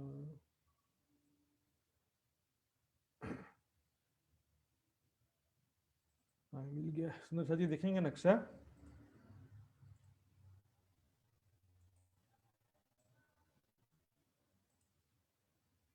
ये देखिए, ये पन्ना जी है, देखिए यहाँ पे पन्ना जी दिखा। पन्ना जी से अब यहाँ जाते हैं राठ, यहीं पर खड़ोता आता, फिर ये जलालपुर, ये आसपास के एरिया में भ्रमण करें, फिर ये चित्रकूट आएंगे। नजीक कालपी पहुंचे, कालपी के नजदीक पहुंच गए। ये तो मुल्ला काजी सैयद सब जमा किए यहाँ पर, जितने भी वहां के स्थानीय विद्वान थे, काजी मुल्ला थे, सैयद एक अलग प्रजाति होती है उसमें, मतलब उनके सॉरी जातीय होती है, तो उनका भी अलग मान्यता होता है, जैसे शिया सुन्नी होते हैं ना, उस तरह से जो भी थे वहां के विद्वान, शिया मत के जो विद्वान थे, सुन्नी मत के जो विद्वान थे, सूफी मत के जो विद्वान थे, सबको इकट्ठा किया। 300 कुरान हदीसों की चर्चा करी। जब कुरान हदीसों से चर्चा, ज्ञान चर्चा किया, सत्य असत्य का निष्कर्ष करने के लिए ज्ञान चर्चा होता है।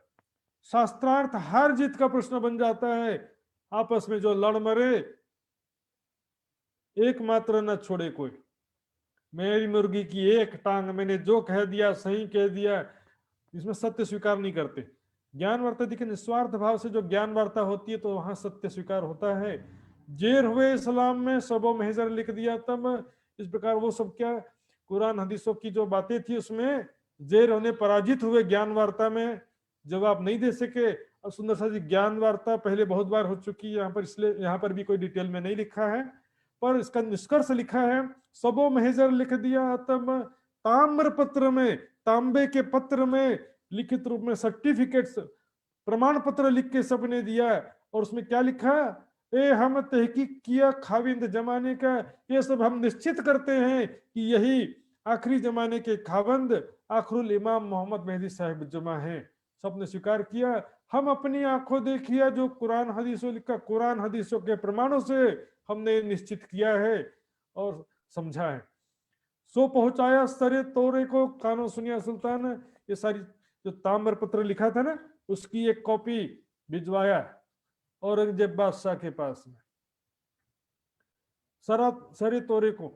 औरंगजेब बादशाह जो शरीयत का सबसे राजा था, शरीयत का तोरा यानी शासक होता है, शासक, शरीयत का जो शासक था, कानो सुनिया सुल्तान, औरंगजेब ने सुना भी। सुंदर साथ जी ये जो लिखित रूप में यहाँ भी भिजवाया और दिल्ली में भी जो रुक्का भिजवाया था सुंदर साथ जी, वो उसमें डिस्क्रिप्शन नहीं था ज्यादा, कयामत का समय आ चुका है, इमाम मेहदी आ चुके हैं, याजुज माजुज आ चुके हैं, इस तरह से निशानियां वगैरह लिखी रहती है। डिस्क्रिप्शन और विस्तृत ज्ञान वार्ता औरंगजेब नहीं सुन सका। 12 मोमिनों ने शुरू में कहा था कि आपस में बैठ करके ज्ञान वार्ता करेंगे, लेकिन उस शर्त को मान नहीं पाया, माना नहीं, और आगे भी नहीं मान पाया। तो यहाँ पर ये जो ताम्र पत्र में लिखा हुआ भेजा, सुन के सिर नीचा किया पर छूटा नहीं गुमान, सुन करके औरंगजेब सिर झुका लिया। मेरे बिना माने काजी मौलवी कैसे घोषित कर रहे हैं, मेरे बिना आए, इनके इमाम मेहदी को स्वीकृति दिया बिना, मेरे प्रमाणित किए बिना ये कैसे प्रमाणित कर रहे हैं, छूटा नहीं गुमान। सुंदर साहब जी विचार करने की बातें हैं। औरंगजेब चरणों में आ गया, बोलते हैं ज्ञान भी नहीं सुना सुंदर साहब जी, ज्ञान सुना होता तो कम से कम ऐसी स्थिति फिर भी नहीं आती। मुनकरी रसूल शोक लिखी बीच कुरान, ध्यान से चुपाई सुनिएगा। औरंगजेब को भी मुनकर करने वाला कह दिया, वहां पर आकिल खान को कहा था मुनकरी किया, यानी कि पैगाम को ठुकरा देना। मुनकरी रसूल सो लिखी बीच कुरान, कुरान में लिखा कि रसूल साहब से कई लोगों ने मुनकरी किया, अर्थात तो मोहम्मद साहब के पैगाम को ठुकराया। उसी प्रकार यहाँ पर मोहम्मद हकी सूरत के पैगाम को औरंगजेब बादशाह ने ठुकरा दिया। सो क्यों ईमान लिया भी जो मुहर लिखी दो कान, औरंगजेब कहाँ से विश्वास लाएगा जिसके दोनों कानों पे मुहर लगी हुई है। औरंगजेब को भी ऐसा कह दिया। सुंदर साहब जी यहाँ पर सुल्तान का प्रसंग चल रहा है, औरंगजेब का दोनों कानों पर मुहर लगा, अर्थात ताला लगा दिया, सील बंद ताला, सुन करके भी सुनाई देता नहीं है, समझाने पर भी समझते नहीं है, देखते हुए भी दिखाई नहीं देता है। सातों निशान कयामत के जाहिर किए, जब कयामत के सातों निशान लिख करके उसमें सारा लिखा, तो ताम्रपत्र में लिखा भी था, सुन के सिर नीचा किया। औरंगजेब बादशाह ने ऊपर लिखा सुन के सिर नीचा किया पर छूटा नहीं गुमान, उसी को कह रहे सुन के सिर नीचा किया, मुनकर हुए तब मुनकर कर दिया औरंगजेब। यहाँ पर काजी मौलवियों को नहीं भेजा था ताम्रपत्र, यहाँ पर औरंगजेब बादशाह के पास भेजा था, इसलिए उनको ही मोहर, उनके दोनों कानों पे मुहारे कह रहे हैं और उनको मुनकरी करने की बात कही जा रही। और उसमें ये सब बातें लिखी थी संक्षिप्त में कि दावा हुई जाहिर, उगा सुरमगरा दाबतुल धरती का जीव जाहिर हो गया। जो वास्तविक वृत्ति है, शेर की छाती, सुअर के आंखें, मूर्ख गर्दन, हाथी कान, जो बातें लिखा सारा पश्चिम से यानी मुस्लिम के बजाय हिंदुओं में ज्ञान का सूर्य उदय हो गया है।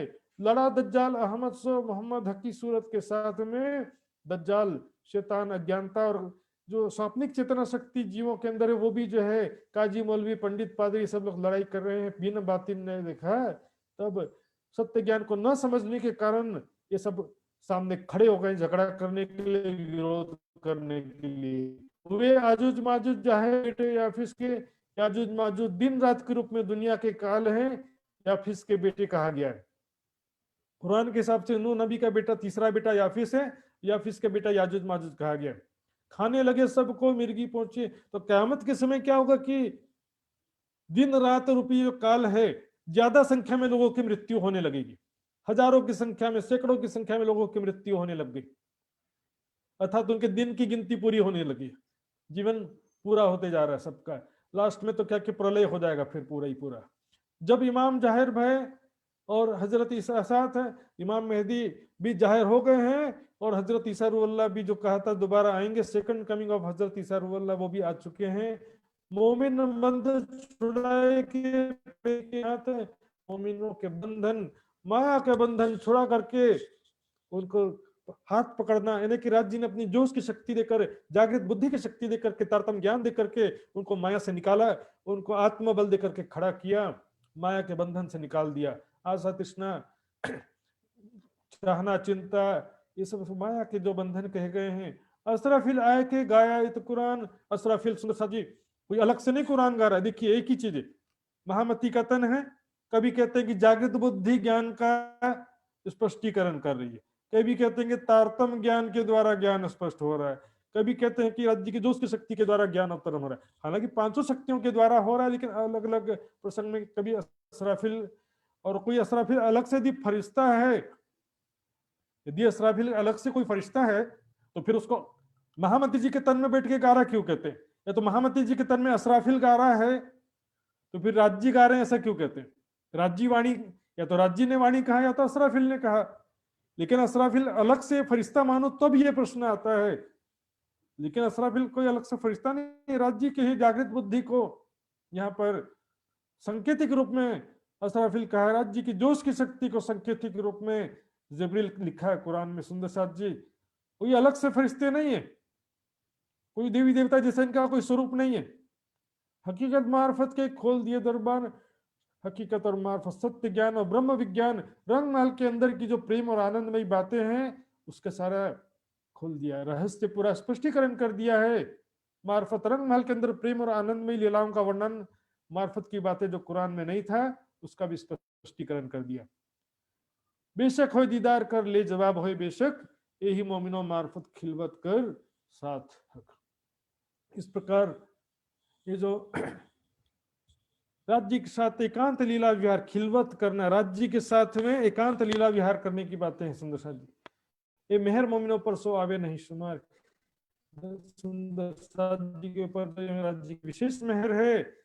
यहाँ से अस्वारी करके सिवणे पहुंचे, जब यहाँ से फिर हाथी पे पुनः सवारी करके आगे बढ़ते हैं, कालपी में रुक नहीं गए, आगे फिर सिवणे की तरफ जाते हैं। वहां पर बसंत सुर्खी आ भी लिया कदमों लगा, तब तो चित्रकूट का जो राजा था बसंत सुर्खी सोचता है ये तो मेरे राज्य में आएंगे, उससे पहले ही कुछ करना पड़ेगा, युद्ध तो लड़ नहीं सकता मैं और ज्ञान वार्ता भी कर सकता है नहीं। उसने तिकड़म किया, आके कहता है कि प्राणनाथ जी सिर्फ तुम्हारे हैं, जब सबके प्राणनाथ है तो तुम क्यों अकेले उस पर कब्जा जमा के बैठे हो? क्या तुम्हारे बस प्राणनाथ है, हमारा सेवा करने का अधिकार नहीं है? हमारे घर में क्या उनको हम नहीं ले जा सकते? दिखावे का कदमों लगा, चित्रकूट को ले चल लिया पर जुदा रख के दिखावे के लिए प्राणनाथ जी को अपने घर में ले आया सुंदर साथ जी। लेकिन न ज्ञान चर्चा ध्यान से सुना, तो उसमें इन्वॉल्व नहीं हुआ, बाहर से रहा, तटस्थ रहा, उसमें ज्ञान चर्चा में कोई रुचि नहीं दिखाया, प्राणनाथ जी की सेवा में कोई रुचि नहीं दिखाया, तो संसार की लहर का कबूल हुआ तब। तो संसार के तो लहर क्या है, सुख दुख सम्मान अपमान, जरा जन्म मरण जरा व्याधि बुढ़ापा बीमारी मृत्यु, ये सब दुख का भागी बना। श्री राज चले चित्रकूट को लिया महाराज दिल में, क्योंकि पुराने सपने हैं, कोई हमको भी जिससे सुंदर साथ जी कोई बुरा आदमी भी बुलाता है तो हम मना किस आधार पे करें, मना करना मुश्किल हो जाता है। तो तब छत्रसाल जी ने विचार किया, सेवा में भंग होते कोई इलाज करो, इनसे सेवा में भंग हो रहा है, प्राणनाथ जी की सेवा ठीक तरह से वहां नहीं हो पाएगी, कुछ उपाय करना पड़ेगा। तब सेवा के वास्ते पहुंचाया, सब साथ सेवा के वास्ते, साथ में कई सुंदर साथ को भी भिजवाया। कुंवर ठकुरानी सभी सोपे सिराज के यहाँ, और बहुत सारे कुंवर ठकुराइनी मंजली रानी और दूसरी जो है जो समर्पित सुंदर साथ थी, महिलाएं थी परिवार की, उन सबको सेवा के लिए भेजा। प्राणनाथ जी की सेवा में कमी नहीं होना चाहिए, मेरे से जुदागी में दिल में पत्थर रख करके सहन कर लूंगा, लेकिन प्राणनाथ जी को कोई कष्ट हो मैं सहन कर सकता नहीं। 1 बरस तहां रहे खोले अल्लाह, 1 साल तक चित्रकूट में रहे, वहां पर बड़ा क़यामतनामा ग्रंथ अवतरित होता है, जिसमें कुरान की हदीसों के बहुत सारे किस्सों का, प्रसंगों का गोही अर्थ है स्पष्ट किया सुंदर साथ जी। वहां पर बड़ा क़यामतनामा ग्रंथ में हर एक प्रकरण में एक एक किस्सा है सुंदर साथ जी। जैसे मैंने बताया था महमूद गजनवी का किस्सा, जैसे लकब इद्रिस दर्जी का किस्सा आएगा, किसी में जकरिया पैगंबर का किस्सा आएगा, ऐसे हर एक प्रकरण में कोई ना कोई किस्सा आता है। श्री राज रोशनी जाहिर करी खुल गए सब ठाम, इस प्रकार कुरान के गुह्य रहस्यों किस्सों का गुह्य रहस्य यहाँ पर स्पष्ट हुआ। और ये ग्रंथ बख्शी किताब हाल ऊपर छुपाई था ना, वो यहाँ पर छत्रसाल जी के नाम से ये बड़ा क़यामतनामा अवतरित होता है। इसमें हर एक प्रकरण के अंत में महामत कहे नहीं है, छत्ता कहे, छत्ता कहे मगज मुसाफ की जिनस जंजीरा जोर, छत्ता कहे की छाप है सुंदर साथ जी। तब श्री राज यद में खबर करी महाराज, तो प्राणनाथ जी दिल में विचार करते हैं, ये खुशखबरी छत्रसाल जी महाराज को देना चाहिए, चाहिए इन मेहर से खुशहाल हो गया आज राज्य की कृपा से, ये जो ग्रंथ अवतरित हुआ है इसको सुन करके पढ़ करके छत्रसाल जी को भी खुशी हो, इस उद्देश्य से छत्रसाल जी को भी सूचना भिजवाया और ग्रंथ भी भिजवाया। इस प्रकार सुंदर साथ जी यहाँ पर बड़ा क़यामतनामा ग्रंथ अवतरित हुआ। और चित्रकूट के बाद वो वापस किस प्रकार आते हैं, अब यहाँ पर कुछ युद्ध खंड विशेष रूप से बचा हुआ है, वो सारा प्रसंग कल विस्तार से सुनेंगे। 1740 से 1745 के बीच में तो 4-5 युद्ध हुए सुंदर साथ जी। 1745 से फिर 51 तक एक भी युद्ध नहीं हुआ। 1751 के बाद फिर युद्धों की झड़ी लग गई 1788 तक। छत्रसाल जी के अंतिम समय तक के जो भी युद्ध हुए और जो भी मुख्य बातें हुई वो विस्तार से कल सुनेंगे सुंदर साथ जी। तो आइए चौपाई दोहराते हैं। बोलो श्री प्राणनाथ प्यारे की जय। तब श्री राजे लिया दिल में ये खबर करी महाराज, ये खबर करी महाराज, चाहिए इन मेहर से, चाहिए इन मेहर से, खुशहाल होवे आज, खुशहाल होबे आज, खुशहाल होवे आज। बोलो श्री प्राणनाथ प्यारे की जय। राम के धनी की जय, महाराजा छत्रसाल की जय, श्री 5 पद्मावतीपुरी धाम की जय। सुंदर साथ पूज्य ऐसे नहीं हो जाता सुंदर साथ जी, सेवा समर्पण रहनी से सुंदर साथ जी, छत्रसाल जी और दूसरे सुंदर साथ हमारे जीवन के लिए प्रेरणा है। जो सुंदर साथ जी हमने देखा सामर्थ्य नहीं थी फिर भी सेवा की इसी प्रबल भावना थी। सेवा की भावना है आपकी, मारा मनना मनोरथ पूरन की था। दुनिया के मनोरथ की बात नहीं है, सेवा की भावना ज्ञान वाणी मंथन करूं, राज्य का सुख मुझे मिले, इसी इच्छा करूं तो राज्य पूरा करे तुरंत। माया की इच्छा करेंगे तो मोहम्मद की उम्मत की अर्जी ना पहुंचे, कान वाला हो जाएगा। हमने सुना आज इस प्रकार काजी मौलवी से शास्त्रार्थ हुआ, अब्दुल रसूल से, किस प्रकार पंडितों से शास्त्रार्थ हुआ, और सेवा की भावना हमने देखा। तो इस विषय में जो सुंदर साथ प्रश्न करना चाहते हैं जल्दी से प्रश्न कर सकते हैं, और बाद में फिर व्हाट्सएप ग्रुप और पर्सनल व्हाट्सएप मैसेज में फोन करके भी पूछ सकेंगे। सुंदर साथ जी जो प्रश्न कभी कोई करना चाहते हैं हाथ खड़ा करेंगे तुरंत।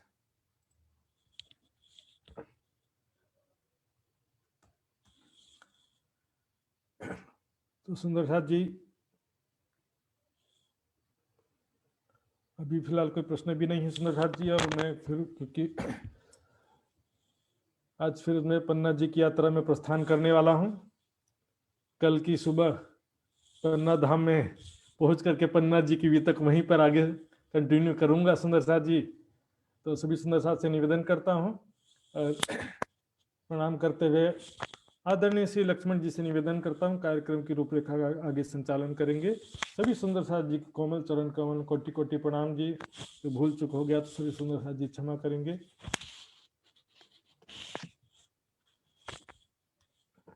प्रणाम जी, प्रणाम जी। बोलो श्री प्राणनाथ प्यारे की जय, सतगुरु महाराज की जय। प्राणधार सुंदर साथ जी, सर्वप्रथम तो बहुत बहुत आभार प्रकट करना चाहता हूँ महात्मा श्री सुशांत जी के प्रति। आज के प्रसंग में भी हमने पन्ना जी के प्रसंग में केंद्रित रहकर श्रवण किए सुंदर साथ जी आज के क्लास में।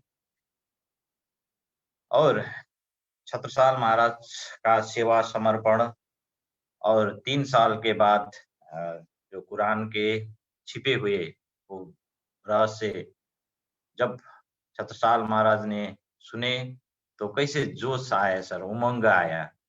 क्या सुन के आया सुंदर साथ जी? कुरान का प्रसंग सुन के आया। इसलिए आगे के प्रसंग में हम पन्ना जी के ही प्रसंग श्रवण करेंगे, और सेवा के विषय में तो बार बार हम सब ने सुन रहे हैं कि किस प्रकार के पन्ना जी में सेवा कर रहे हैं महाराज छत्रसाल जी ने।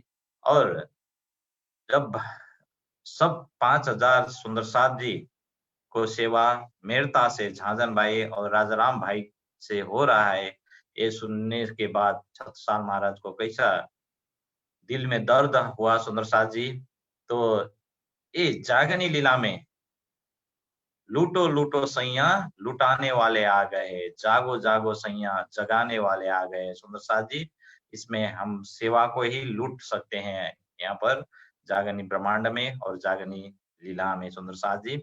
आत्म की सेवा, तन की सेवा और धन की सेवा से ही हम आत्म जागृति कर सकते हैं सुंदर साथ जी। ऐसे तो सेवा के महिमा बहुत सारे